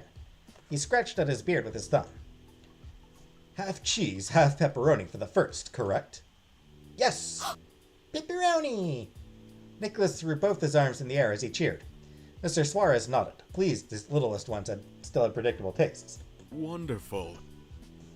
Okay, and meat and veggie supreme for Irene and I on the second. He settled his gaze on Derek and you for the final decision. Suggestions for what the final half should be. Jamie, you pick. You floated over closer to Derek as you thought about it.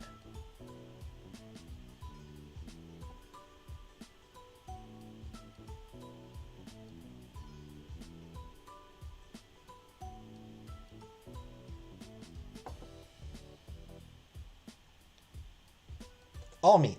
Derek gave you a big thumbs up for that. So, info. Half cheese and half pepperoni, half supreme and half all meat. Yeah. J-Dot? It's just a visual novel. Exactly. Thank you, children. I'll put the order in now. I'll come back to let you know when it's ready, but until then, continue to play. Thanks, Dad. Bye. Bye. Thank you. Thanks, Dad. Bye, Mr. Suarez. Mr. Suarez closed the pool gate behind him, leaving you kids to your fun. In Mr. Suarez's absence, Derek took charge again. All right, you heard it. Dad's ordering pizza, so it'll be here in like 30 minutes. So think fast. What's the last thing you want to do before we have to leave the pool? Nicholas furrowed his brow, thinking as hard as he could. He scrunched his face together in frustration when nothing came to mind. Meanwhile, Jorge put a hand to his chin and tilted his head to the side. He stared up and off into space as he considered the question.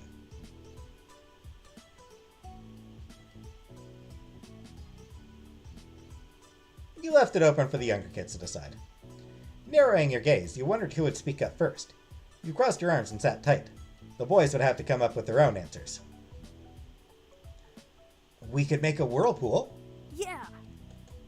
Nicholas' pupils grew huge with anticipation. Yeah! Nicholas giggled as Derek hooked his fingers around the vest straps. Derek started moving forward, dragging his little brother along for the ride. Jorge pumped his arms and excitedly jogged against the resistance of the water. You darted into their little conga line to get the water going even faster. Around and around you all went, from corner to corner of the shallow end. It wasn't long before there was enough motion going to start a current. Nicholas was still loudly squealing when Derek let him go so he could float along in the moving water. Like a man on a mission, Jorge hopped out of the pool and barreled into the nearby pool shed. He re-emerged with a pool noodle viciously held in his fist. Jorge jumped back into the pool with it between his legs. He surfaced and drifted along, riding the pool noodle like a cowboy riding a horse off into the sunset. You and Derek continued to push the water by running in circles to stop the whirlpool dying out. Each time Derek lapped one of his brothers in the loop, he gave them a high five. The four of you thoroughly enjoyed your time at the pool. It flew by so fast that you were surprised when you spotted Mr. Juarez cruising down to the water's edge once more. Dinner's here, and even better, Mom's home. Yay! The youngest Juarez threw his wet confetti into the air. Even his dad wasn't safe from it. Mr. Suarez took it in stride and wiped his glasses against his vest. Derek was out of breath, but he beamed. Let's go get some food. Yeah! Mr. Suarez led the way to the apartment, and the four of you kids marched with an eager spring in your steps. Despite being wrapped in towels, you dripped water the whole way there. The savory smell of hot cheese and garlic crust was there to greet you when you arrived at the door. You could hear the musical words of Mrs. Suarez, too. Welcome. Welcome home. Hi. Hi, Mom. Hi. Hi, Mom. Feeling a bit awkward and out of place, you gave a tiny wave. Mrs. Suarez didn't miss it, and her voice softened as she spoke to you first. Hello, Jamie. I hope you had fun today. I did. We had lots of fun. That's great. Very good. Mrs. Suarez then went over to the kitchen where the food was set on the counter. She popped the boxes open and delightedly glanced over at her husband. This was such a good idea. Hey, tourist. Thank you. Mr. Suarez dipped his head in a tiny bow. He followed that by gesturing a hand towards the food. Well then. Come get dinner. Youngest to oldest order.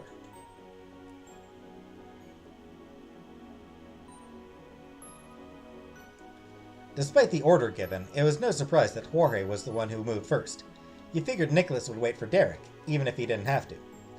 Jorge tore off a paper towel from the roll and used it to grab a slice of plain cheese pizza. Who gets plain cheese pizza? He hot-footed it back over to the entryway, standing there so he wouldn't bring water any further into the apartment. You can go next, Jamie. It'll be easier that way. The food smelled even better up close. You grabbed a slice of all meat. You hurried back to the entryway with your dinner. Derek went next, tiptoeing over with Nicholas at his heels. He grabbed a slice of pepperoni and passed it to Nicholas. Derek then grabbed a slice of pepperoni for himself, but instead of going to the entryway, he went to an open space on the floor. You curiously watched as Derek laid his towel on the floor and then sat down on it, crossing his legs. Nicholas popped down on the towel right next to him and started on one of his pizza crust corners. I'll stay standing with Jorge. You didn't mind eating on your feet, but you also didn't give yourself much time to think about it. Taking a big mouthful, you focused on filling your belly instead. I mean, that's kinda right, tourist. It kinda is. Finally, Mr. and Mrs. Suarez got their slices of pizza. They stood in the living room between the spots their sons had taken. So? How did you spend your day while we were out? We did lots of things. In between taking big bites of pizza, the Suarez family started taking turns telling stories about their day. Nicholas recanted the events of the day with the most enthusiasm.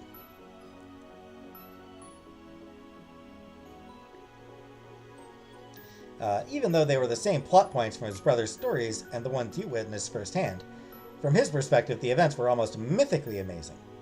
Storytelling was hungry work, so the slices didn't last long at all. The food was chipped away piece by piece until everyone was stuffed. Lexi, I would guess probably sleeping right now. Swedish meatballs and biscuits? Nice. Ooh. That's rough, Ziggy.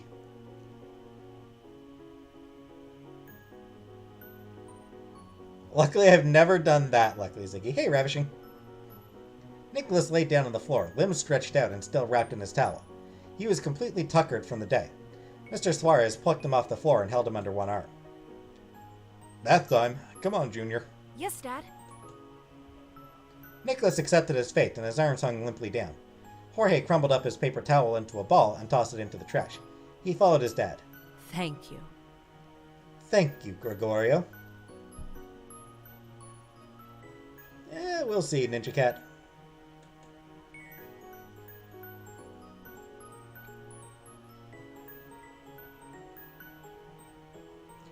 Mrs. Suarez watched them go with gentle affection in her gaze.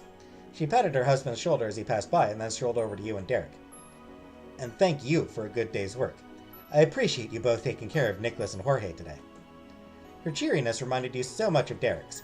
She pointed with her thumb over her shoulder. Dad and I will take them from here. Thanks, Mom. You could see the wave of relief wash over him as clearly as the actual water you had just swam in. I'll keep an ear out for the phone. Pamela said she'd call when they're on their way here to get Jamie.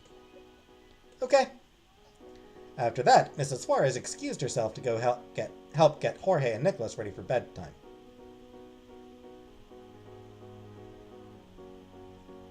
Yeah, I can see that happening, Ziggy. When she disappeared down the hall, Derek leaned back in the palms of his hands. He lazily rolled his head in your direction. Hey. We can get dressed again. Then would you want to hang out in my room until your mom gets here? Yeah, let's do that. You can get changed first. He stretched his legs out on the floor while you stood up. You could feel a slight ache in your muscles from today's activities. It wasn't bad. You'd given your all during your babysitting adventure. Gathering your things up in your arms, you left to get changed. It wasn't long before you and Derek went over to his room for some siblingless free time. Derek opened his bedroom door and gestured for you to lead the way. You went in while he followed close behind, shutting the door once more. Your eyes widened as you scanned the small space. Usually you were outside when you hung out with Derek, so this was the first time that you'd been inside his room. Within reach of his neatly made bed was a bookshelf filled with novels, various scattered soccer balls and footballs stuck out around the books and furniture. Things were arranged and organized with the same care Derek put into most things he did. If there was more time, you were sure there were tons more trinkets and treasures to spot here, like a game of I Spy. It wasn't big, but Derek made the most of a small piece of the world.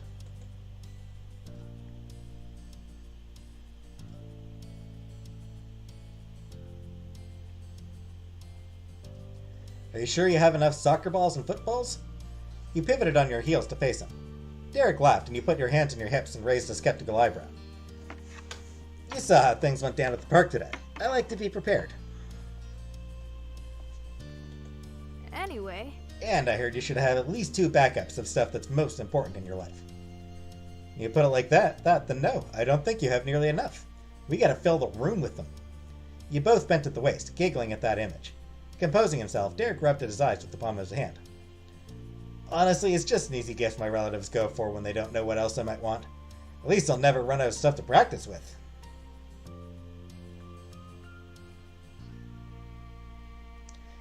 The same here, Ziggy, but I'm careful so I don't drop things in my toilet.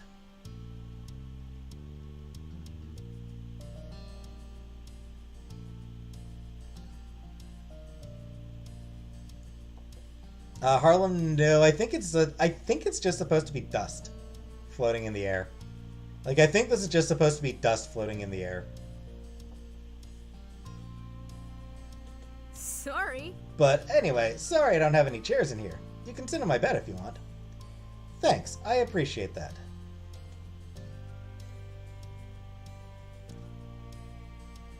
You laid down across his bed. You sighed loudly, letting yourself melt into the cozy blankets. Derek crossed his arms and laughed loudly. Sure, get comfortable. You playfully propped yourself up on your elbow and rested your chin on the palm of your hand. Derek crossed over to the foot of his bed and sat there on the end of it. His jaws stretched open in a huge yawn that he quickly covered with his hand. Good job, team. Phew, we're finally done. There was no missing the proud satisfaction burning in his green eyes, but you could also consequently see the places where he was wilting. Sometimes he kind of worried about how he threw himself wholeheartedly into things all the time.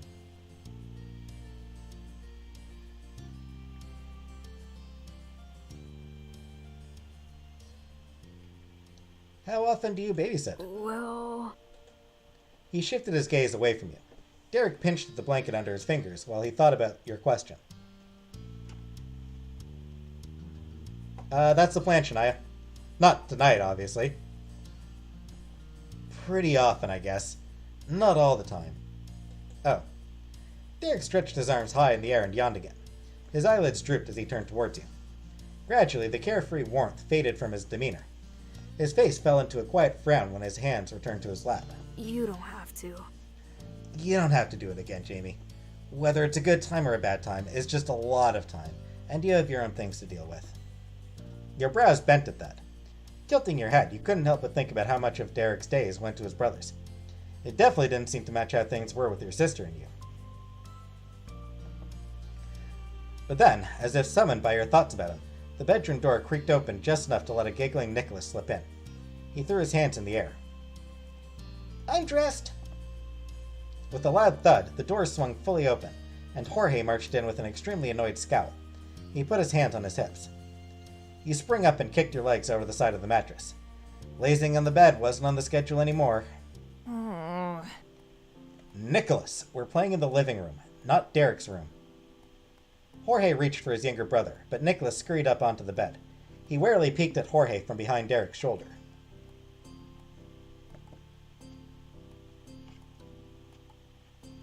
That sucks, Linda. Derek notably didn't say a single word, nor did he appear surprised about the intrusion at all. The only movement he made was a light pat on the mess of hair on Nicholas's head like usual.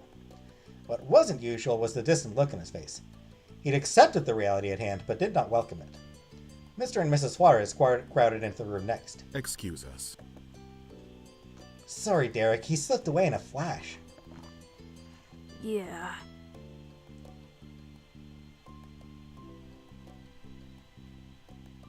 Hope you get some fresh air this week. This is a tip to spoil those cats. Thank you, 9-foot Ninja Cat. Thank you very much. Hearts in the chat for Ninja Cat. No more. Come on, Nicholas. Let Derek and Jamie have some peace. The youngest Suarez stubbornly clung onto Derek's arm. His cheeks puffed out angrily. Nicholas, go hang out with Mom and Dad. Don't you want to see them too? They missed you today. Don't you want to see Mom and Dad too? Come on, Derek. Nicholas loosened his grip as he shifted to get a better look at his big brother. Derek sighed spiritlessly. I do, but I have a friend over right now. I'll spend time with Mom and Dad, and you, later. Nicholas bent forward and grasped Derek's pant leg. He brought out the big guns and stared up at him with his most pitiful eyes and a matching pout.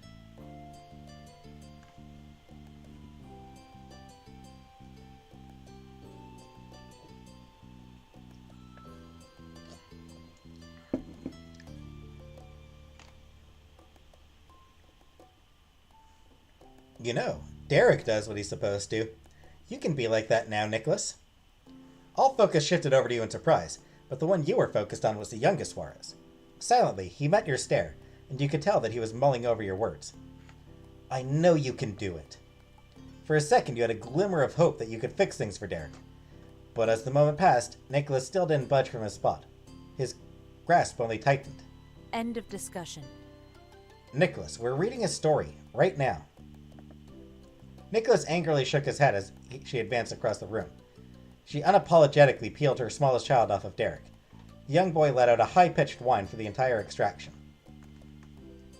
Jorge frowned sympathetically over the confrontation, while Derek winced at the noise. When the deed was done, the middle son followed his mom out of the room. You could still hear Nicholas' piercing cry as he was carried away. I'm very sorry about the interruption. Continue as you were. None of us were ever here.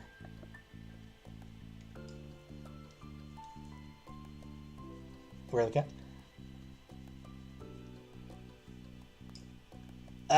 Tangina, probably downstairs, I would guess. He gave the both of you an encouraging smile before carefully shutting the door again. It was finally silent. Derek kept an eye out until he honestly believed that there wouldn't immediately be another sibling disaster. When he deemed it safe, he let out a quick sigh in an attempt to choke back a harsher groan. Derek flopped against the mattress with another huff and stretched his arms out at his sides. His arms twitched and his fingers curled into fists. She is, Ziggy. She is. Ugh. There's never any privacy here. How am I still having to deal with things even after spending almost a whole day with them? You held your tongue, waiting patiently for him to get it all out. Derek muttered grievances under his breath with a harsh glare aimed at the ceiling for a good minute and screwed his mouth shut.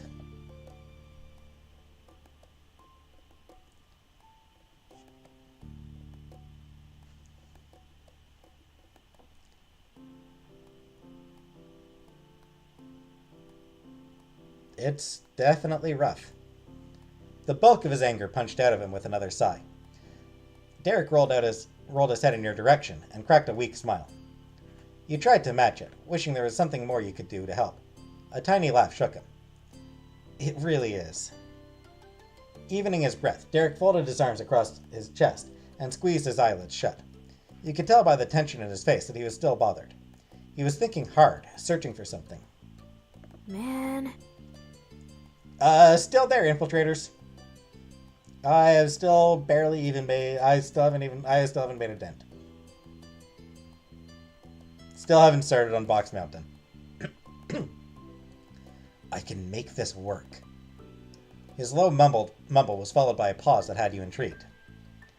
And then he jumped forward so that he was sitting upright again. The grin you were so used to seeing was back in full force. Jamie, want to go back to the pool? Nobody's going to be there this late, and my bros are not going to be able to leave the house. We don't have to get in or even change clothes. I think it'd just be kind of a nice place to talk and that sort of thing. Avoiding your gaze, Derek nervously rubbed the back of his head. You could tell he was trying his hardest to be nonchalant, but he wasn't exactly succeeding. Good thinking. Oh, happy birthday to your grandpa, J.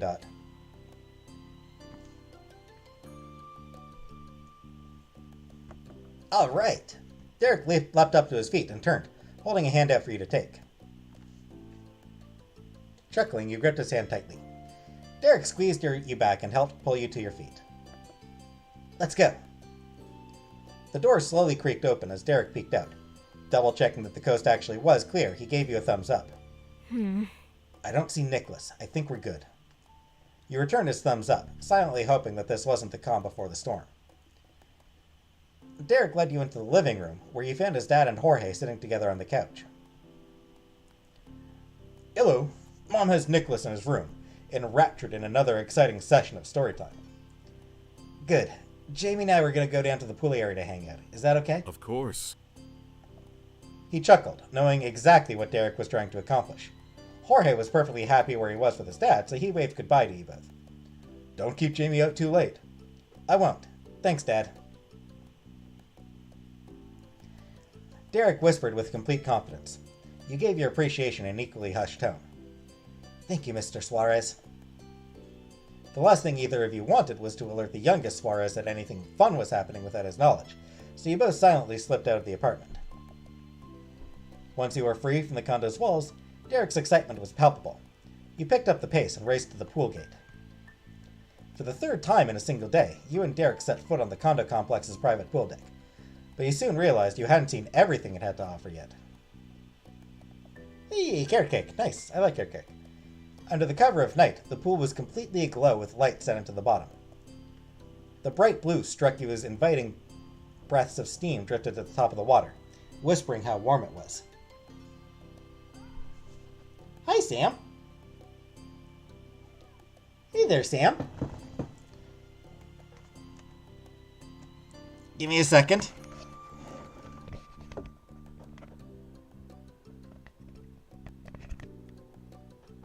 Look, it's a Sam. My window is open, Ziggy. Hi, Sam. Hey, big boy. Big boy. We got ourselves a big boy here.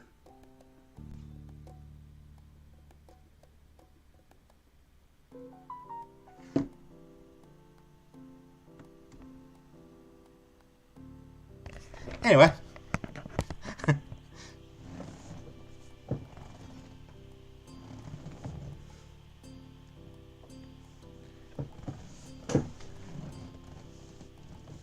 Let me open the curtain just a little bit for Sam. It's already open, but... Give me a second.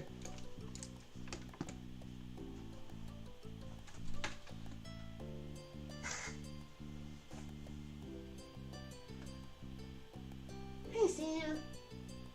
Hey, Sam. Hi, big boy.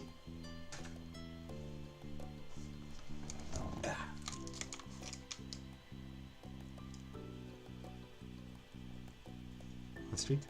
I did give him some treats earlier. I'll give him some more treats soon. I'll give him some more treats in, when I'm done here.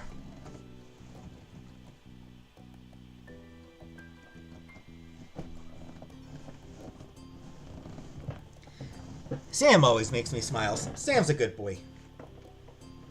Sam is such a good boy. Anyway, the bright blue struck you as inviting breaths of steam drifted off the top of the water, whispering how warm it was.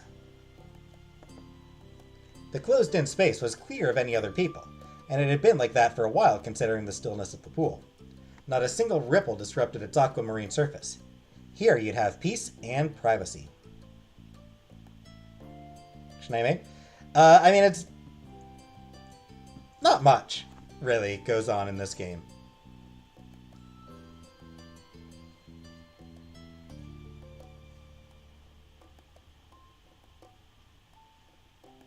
Like, I don't know, it's just... Casey probably sleeping downstairs. I would guess Casey's probably sleeping downstairs. Yeah, I mean, it's really just about... The game is kind of about growing up. Derek was drawn to the water like a moth to a flame. He wordlessly rolled up his jeans and tugged off his sneakers and socks, then dunked his feet right into the pool up to the middle of his calf. He stretched and wiggled his bare toes in the comfortable embrace of the heated pool on a summer night. You joined Derek at the edge. And you dipped your feet in as well. You removed your own shoes and let your feet soak in the pool. It was as pleasant as its sparkling appearance promised. The water had none of the slight chill that the air did. It was the perfect amount of heat.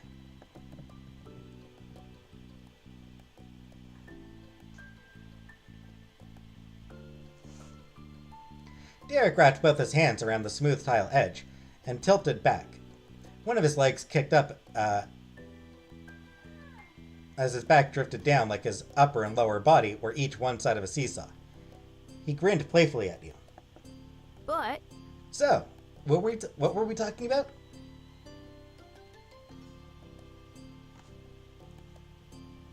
Oh, I don't remember. oh, Oh, well, it's not your fault. He solemnly brought his torso back up until he was hunched over the water. He stared down at it. All his lightheartedness had disappeared in an instant. That kind of makes the whole interruption thing even more sucky, though. But- Actually, fine. but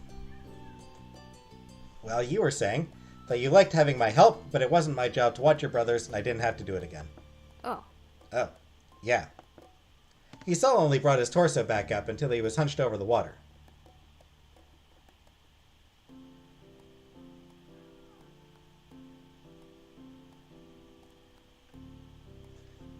He stared down at it. All his lightheartedness had disappeared in an instant. Things were already kind of a bummer before it got interrupted. That sucks. There wasn't any heart in it, but Derek managed to chuckle. Sorry for making my problems your problems. He dug his fingers into the side of his hair, scratching at it in frustration. it doesn't matter. I don't even know what my problem is. They came in the room for 5 seconds. I'm so dramatic.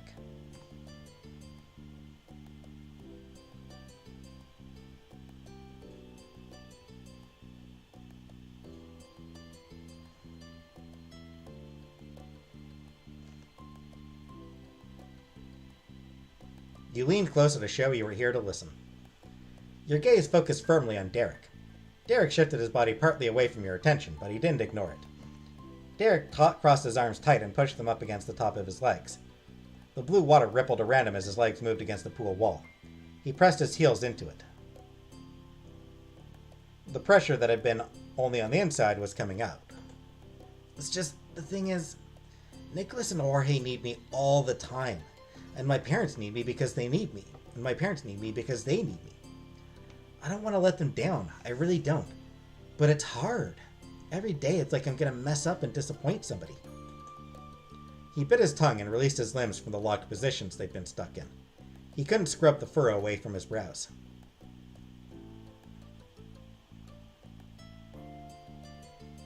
Forget it. Everyone has stuff to worry about. It's not just me. Mom has to take care of them way more than I do, and Dad works a job pretty much the entire day.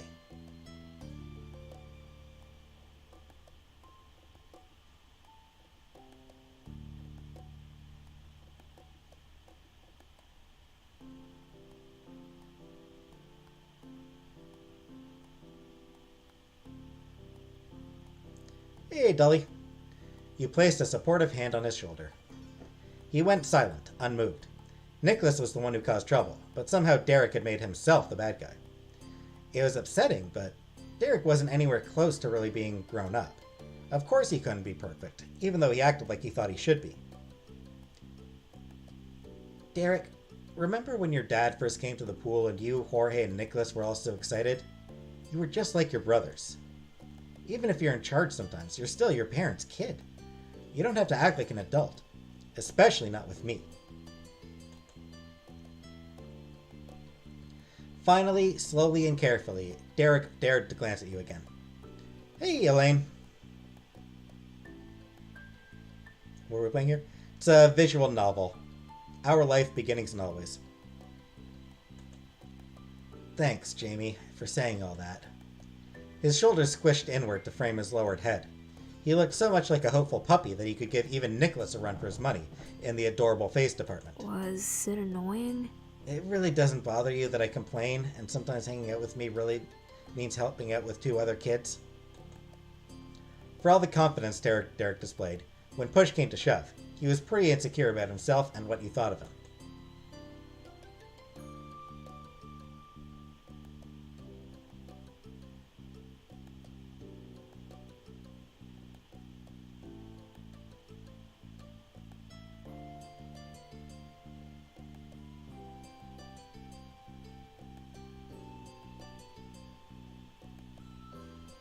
You nodded seriously. Derek showed his full face to you. It was all lit up by the light shining through the water. The smile on his face was just as glittering. Well... I don't ever want to be a pain, but it's really cool to have a friend who doesn't mind listening to me and being there.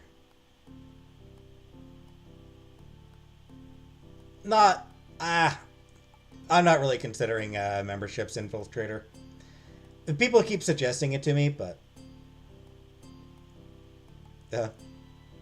That's rough, Dolly, like when you want to play a game but you have to work.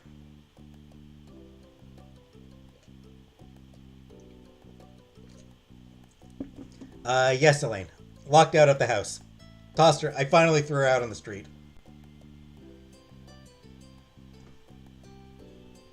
She's having to turn tricks for temptations now.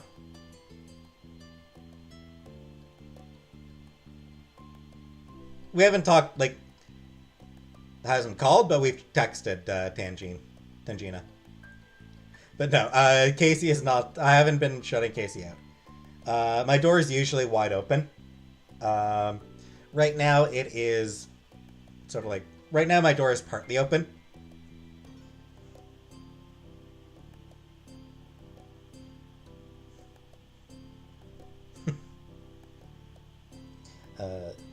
He didn't say that lightly. He only wanted to let himself be there for you and everyone else.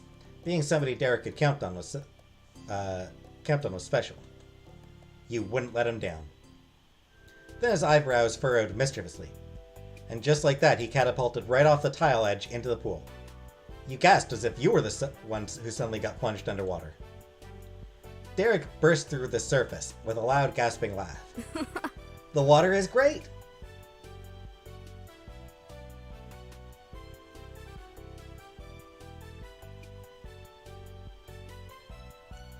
How wonderful! Yep, This is gonna be great. everything's gonna be good, Jamie. I'm not an adult. That was true.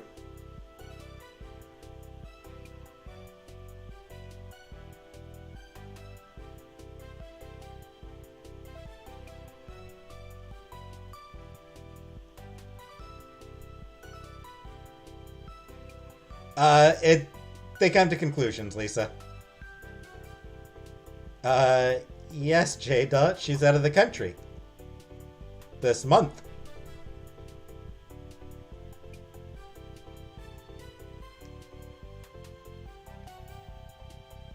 I have heard her voice. She did, like, we talked through WhatsApp and she did send, like, a voice message at one point.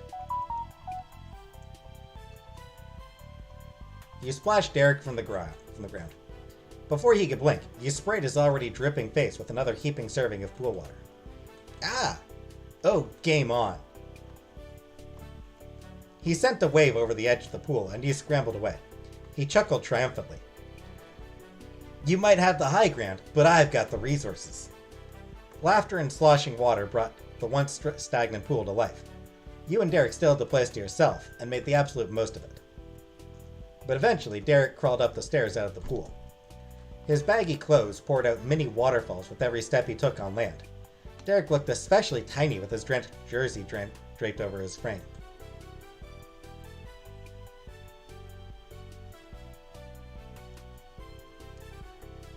You got to your feet and walked over to Derek, not wanting him to have to make the trip alone in that state. He gave you a thumbs up. Then he carefully tipped his head to the side and tapped his hands against his ears to get the water out. Well... Alright, time to face the music. Having to go home dampened Derek's mood far more than the water on his body.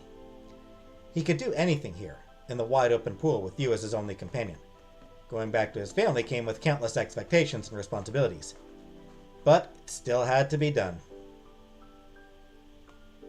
Thanks, Elaine. Yep. You gave a small nod, readying yourself for whatever might happen when you arrived at the Suarez condo. Without another word, you collected your shoes and you left the little oasis behind.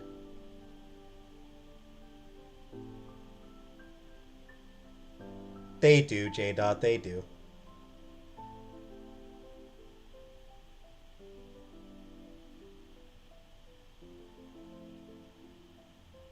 Alright, I'll hold his hand. You held each other's hands. His slippery fingers gripped you as tightly as they could.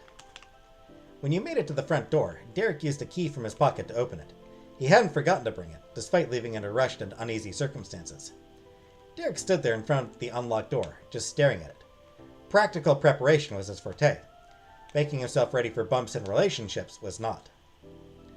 I've got your back, Derek. We can do it. Yeah.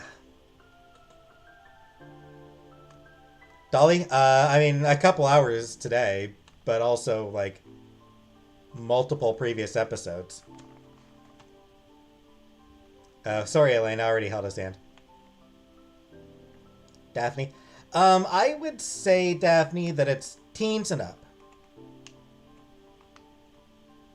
Yes, glad I'm still into ladies. He took in a huge breath through his nose and turned the knob. The living room was quiet when he went inside. Jorge and Mr. Suarez had moved over to the kitchen and were busy putting together a puzzle. Mr. Suarez's shoulder blocked your view, so you couldn't see what the picture was supposed to be. Mrs. Suarez and Nicholas were nowhere in sight. You guessed they were still in the younger boy's bedroom. It was strange not to have someone cheer and shout when Derek walked through the door. There was a feeling of absence. We're back. He announced himself with an absolute lack of enthusiasm. He might as well have been calling off bingo numbers to an empty room.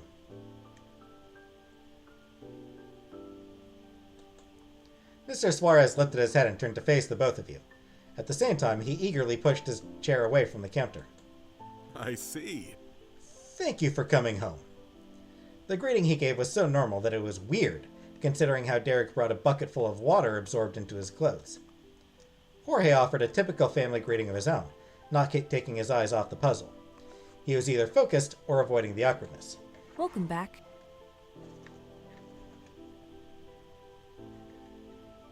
No, Elaine. Derek silently poked a bare big toe onto the prickly entryway doormat. The mess Derek's foot was making was too much for the little mat to contain. Water leaked out from the edges. Derek's attempt to face his family was going equally smoothly. The bright pleasantries on Mr. Suarez's face softened into warmth. He followed through on the motion he started and got out of his chair. He crossed the living room to stand with the two of you at the front door. Yeah, he's pretty daddy, Elaine. I would say he's, pretty daddy. My hard-working son is always in demand, Our family needs to learn how to share, especially Nicholas. That last part was said with a little chuckle. Derek didn't smile from the compliment, but he did start to blush. Excuse me.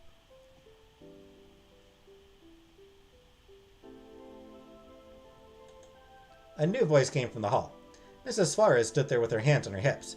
Peeking out from behind the skirts of her dress was a distinct spiky nest of brown hair. Now that you're here, someone has something he wants to say to his big brother. Her words got Jorge to actually turn away from the puzzle and watch the scene. But Nicholas remained hidden. Her encouragement wasn't enough. As always, he was waiting for Derek. You didn't need to tell Derek that, though. He knew it far better than you.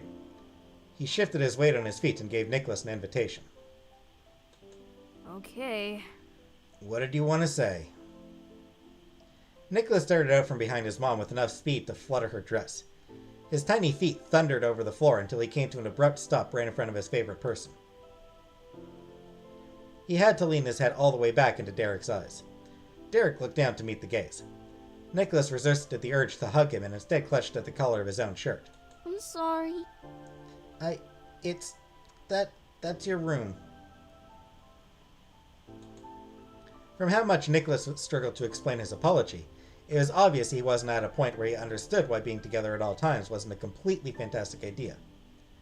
All that had gone through was that he'd upset his brother, and that had in turn upset him. Nicholas bit his lip and moved his hands to pull at the bottom of his shirt instead of the top. The best he could come up with, next, was simply repeating himself. Sorry. Derek's lips quirked just a bit as he patiently listened to his little brother. You should say sorry to them, too. Jamie helped you a lot today, too. Nicholas instantly twisted his head towards you and echoed the word. He was very serious. Sorry, Jamie.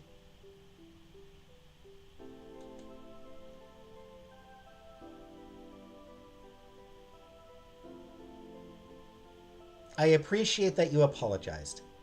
Nicholas hopped up on the pads of his feet as a nervous but hopeful energy came over him. Your reaction was the first positive sign he'd gotten. The smallest Suarez glanced between you and Derek unsurely. He let his shirt go and balled his hands into fists. I'm sorry, Derek. I'm sorry, Jamie. Nicholas put everything he had into willing whatever problem he'd caused to be fixed, and into the people not feeling bad anymore. The emotional display of regret moved someone in the room to speak. I'm sorry. I'm sorry, too.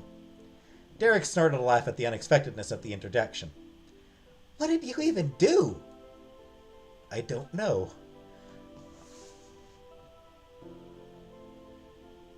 You know, I think I might kinda relate a little bit to Jorge.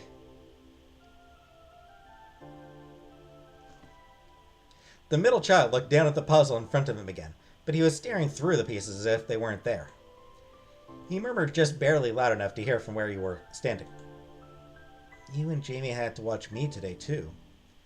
Derek's hesitancy completely crumbled, and his usual familial dynamic came back in full force. Aww.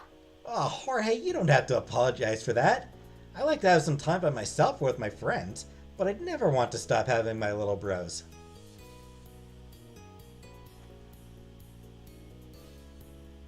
Oh, that's a ban.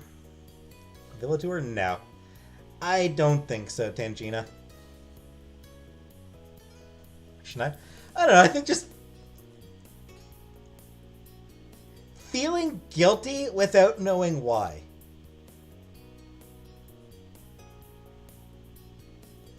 I feel like feeling guilty without knowing why? Yeah, I relate to that. Nicholas's massively wide eyes sparkled. For the first time since they were reunited, he carefully reached out to Derek and gripped his soaking wet jeans. Derek reached down to gently pat his baby brother's head as he did probably every day. Neither boy cared that this time the hand was damp. No, Daphne. It's a visual novel. Instead, they both smiled at the other with unwavering affection. No matter what fictions happened, it was inevitable that it would end that way because they both loved their family, equally and deeply. Another person took a turn to cut in as Mr. Suarez spoke up with vigor. Let's race. Derek, Jamie, let's race! What? Derek chuckled at your confusion and switched his head pad into a full-on hair ruffle. Nicholas giggled excitedly along with his brother. Dad is asking us to play a video game, an old kart racer he likes. Oh, snap.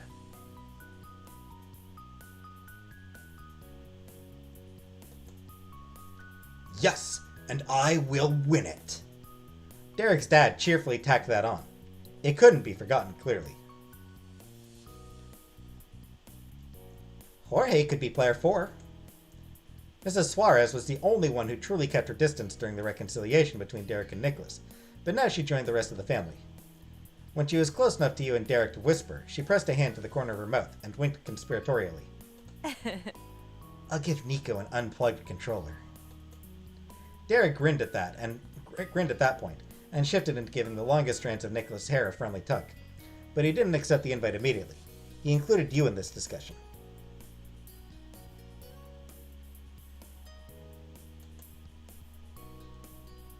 What do you think, Jamie? It's up to you. He nodded at you and turned to answer his father. All right, let's race.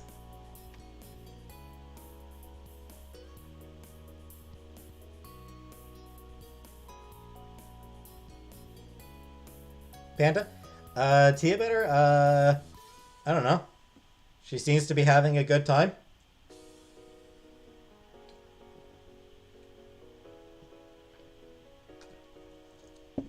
I don't know.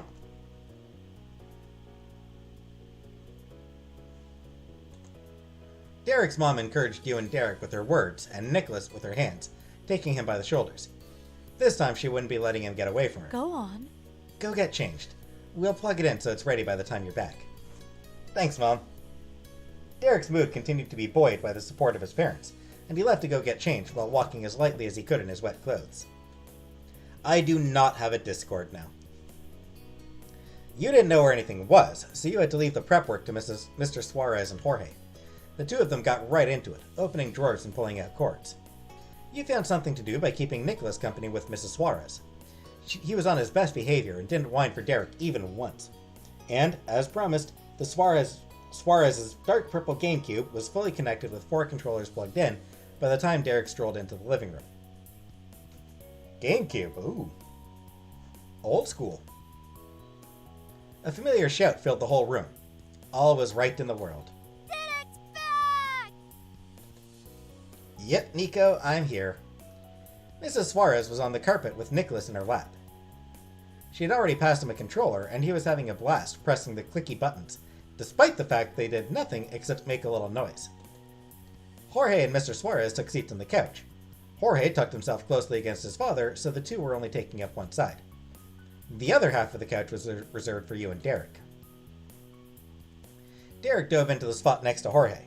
He got settled in nicely against the plush back of the couch and folded his legs up across the cushion. You got in the final place and relaxed against the armrest.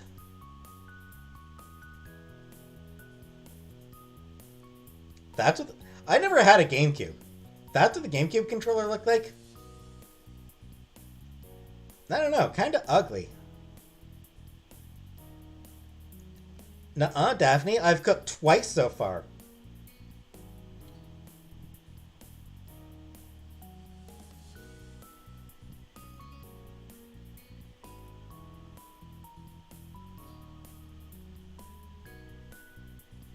Genshin Impact? Eh. Yeah, that's... I don't know, that's kind of an ugly controller.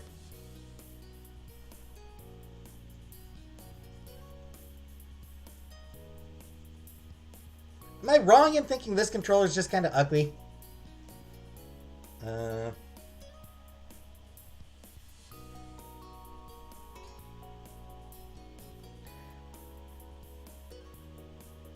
No, never played Paper Mario.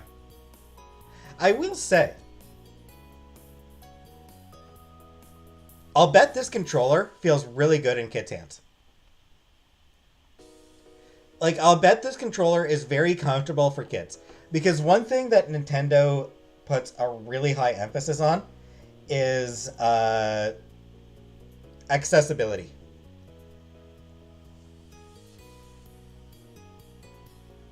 Just an ugly depiction, the real controller is beautiful. Yeah, I feel like Nintendo actually does put a lot of focus on accessibility. They want the controllers to be something that kids can hold. Ergonomic, yep, ergonomic indeed. Yeah, they want kids to be able to hold the controller. Like Xbox controllers, even PlayStation controllers, aren't as comfortable for kids' hands.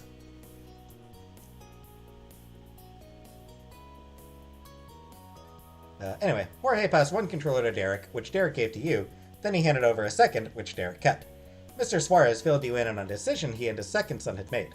What do you think? Junior and I are on a team. You and Jamie can play together. What do you think? Derek tilted his head your way. He lifted his shoulders and added on to his dad's briefing. It's a double racer. One drives, the other controls items.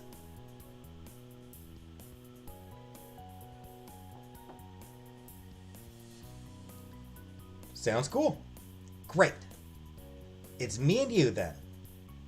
The deal was sealed. Pacts had been made. Jorge perked up and shook Mr. Suarez's arm. Hey, Dad, we're Team Suarez. Yes, we are. Derek's fingers were on the buttons, and he was leaning over his crossed legs in anticipation for the game to begin. He replied, unbothered. Cool for you guys. Team Last is a force to be reckoned with. I don't know. Team Last? That doesn't sound intimidating.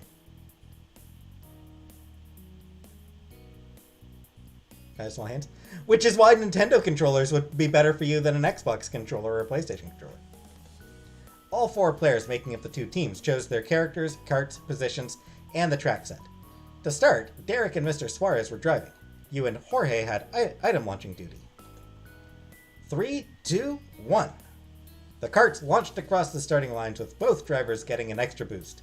Team Last and Team Suarez were off down the colorful jungle road. There would be 3 laps before the race was over. Lap 1 was a frantic race for the top spot. The carts were neck and neck to each other over every hill and around each curve, neither getting ahead or falling behind. Attacks were constantly exchanged, and buttons were pressed at rapid speeds. That included Nicholas, as he watched the race and tried to use his controller the way everyone else was. You wondered which part of the game he thought he was impacting. By lap 2, Team Last had taken a strong lead. Almost nothing from the Suarez camp could reach your cart. Once he passed the line to start lap 3, Derek was cocky enough to bring out the smack talk. I thought you were gonna win, Dad. Mr. Suarez's expression was perfectly content. More than that, it was serene. And it was with that calm face Derek's father carefully reached across Jorge, and then in the blink of an eye locked his large hand around the comparatively tiny controller Derek held. Ah! Hey! The cart you and Derek shared went out of control, careening off the dirt path into a pit. You had to wait for the game to fish you out and place you back on the road. Team Suarez rolled right on past. See? I'm winning now. Daddy Suarez is a cheater!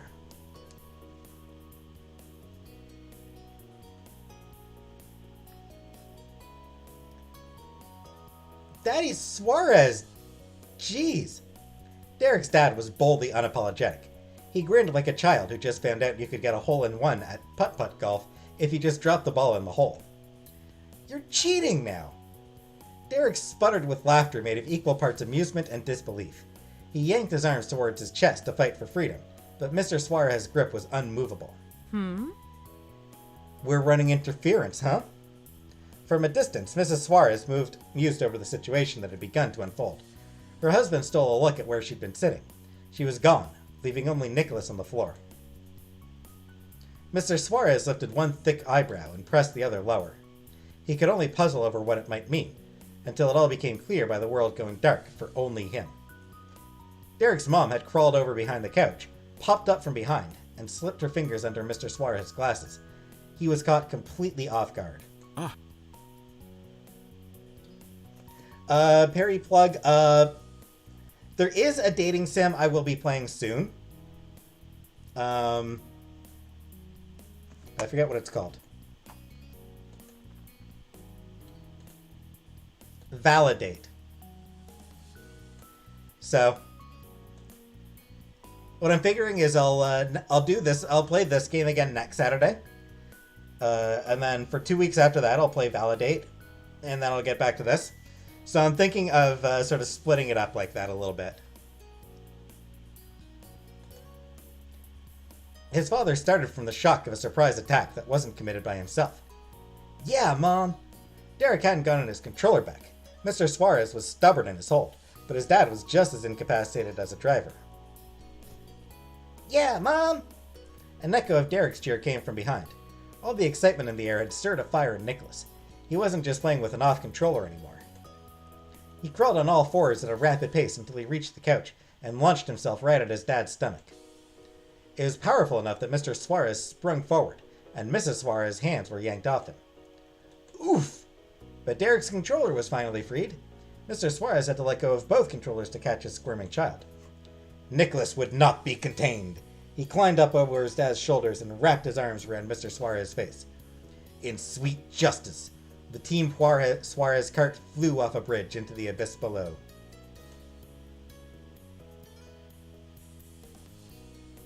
Dolly, usually about 2 hours, so I'll be finishing this up as soon as I reach the end of this goddamn bit. Yeah, Nicholas. Jorge placed his own controller in his lap with a shake of his head and a smirk. Team Suarez wasn't winning this race. Derek rolled his shoulders and poked a tongue out of the corner of his mouth in concentration. He was back in business. The team last course corrected and raced towards the finish line of the final lap. The youngest Suarez hugged all four of his limbs around his dad, even tighter from the thrill of seeing Derek speed his car around the track. Yeah! Items weren't needed now, but you were just as invested in watching your kart make the last stretch.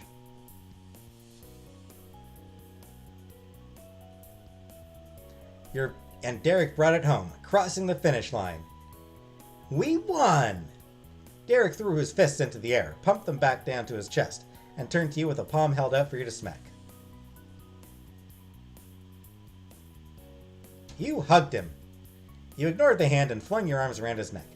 He squeezed you back, pressing his face into your shoulder. You were victorious! We won! Nicholas sent his arms up towards the sky, a perfect imitation of his eldest brother. Mr. Suarez used the opportunity to collect his sons from off his shoulders and place Nicholas into his lap. He pet his son's hair and he laughed, breathless but full of joy. Okay. I lost. I know, Elaine, that kid's hair is a thing. The Thornbirds? I've got a lot of stuff to read, Linda. Next race. This time Derek repeated the phrase, still raring to go. But that was naturally followed by the original copycat. Nicholas clapped gleefully and snuggled up against the seat on his father's chest. Next race!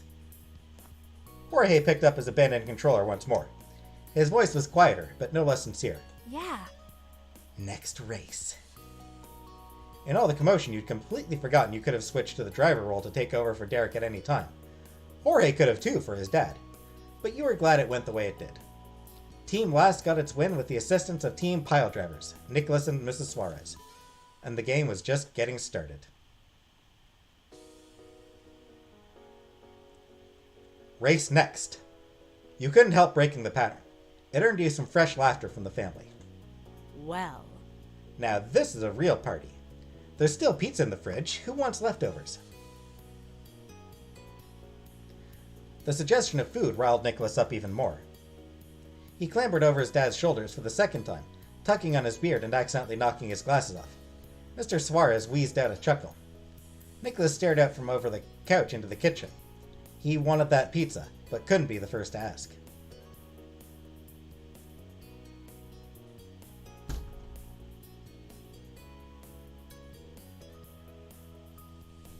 Pizza, please?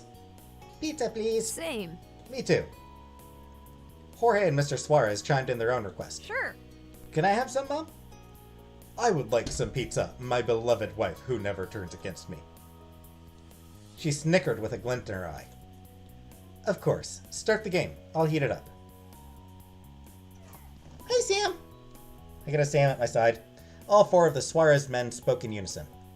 Thanks, Mom. Thank you, too. You're welcome.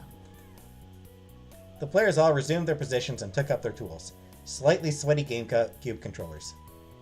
When the second race started, the grin on Derek's face was one of the most radiant you'd seen the whole day. His dad, mom, and brothers, too, really knew how to make Derek happy. That brought a smile to your face, too. From getting a window into Derek's life, and from what you knew from your own, spending every day with the same people could take a lot of patience, but there were a lot of perks, too. Your time at the Suarez household ended with family, food, and fun. There wasn't much more you could have asked for. Jesus, that was a long-ass moment.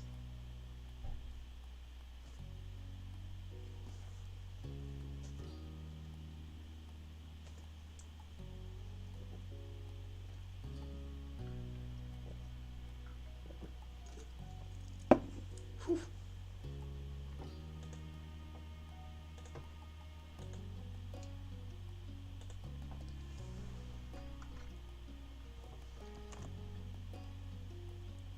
That was really long.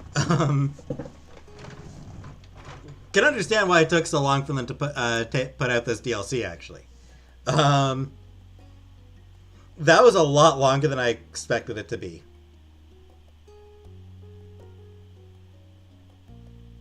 Like, that was just so much longer than I was expecting.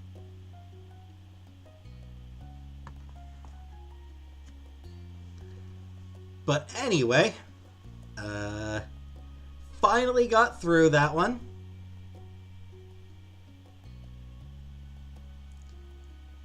And that's got my throat sore now. All that reading has made my throat sore, so I'm gonna have to call it a night here.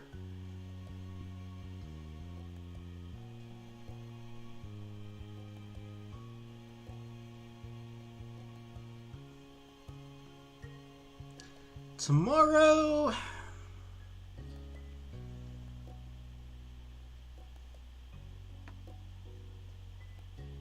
yeah, I had fun. I enjoyed the game. I should probably try to cook. Maybe I should try to cook on stream tomorrow.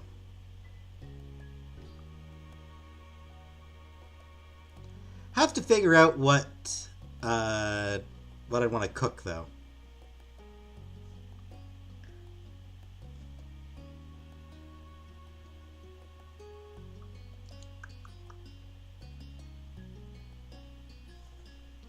Maybe a stew?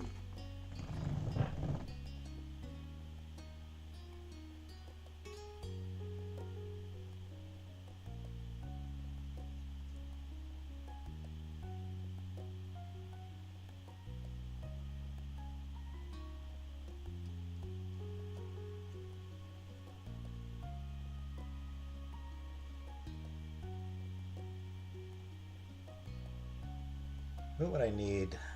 Is there anything that I don't have that I would need for a stew?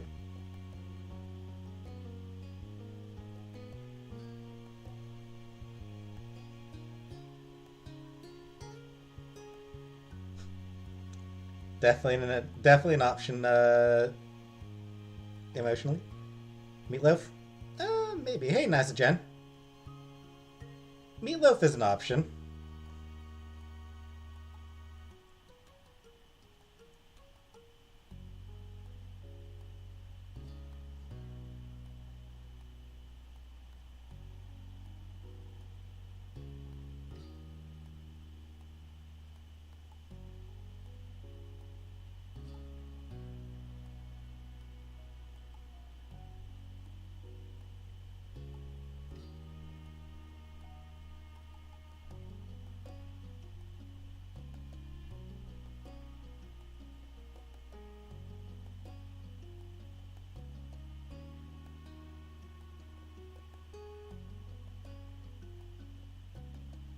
Alright, so tomorrow I will make either meatloaf or stew. I'll see how I feel tomorrow. But I'll do it live. So I will do a cooking live tomorrow. So I'll be on earlier than usual tomorrow. Usually I'd go on at like, usually I go live around 7. I'll probably be live earlier, maybe around 5:30, something like that for tomorrow.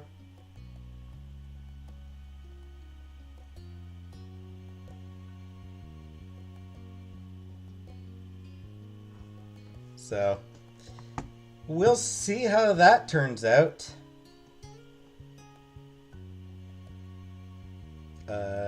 Super nervous about doing that, actually.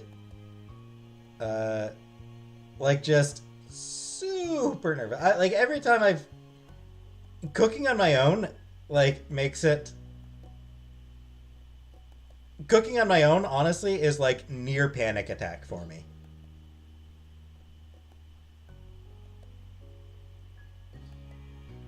So, yeah, we'll see. Work at 2 p.m. Pacific, usually until closing. Yeah, that makes sense, Dolly. That you wouldn't get to come to my lives very often.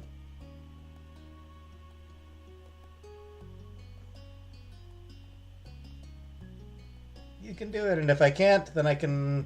And if I can't do it, then I'll order McDonald's, I guess.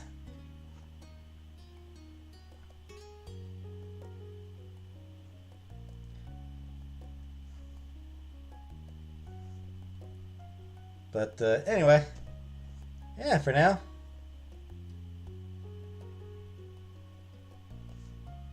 Thanks for coming for tonight, and I'll see you all tomorrow.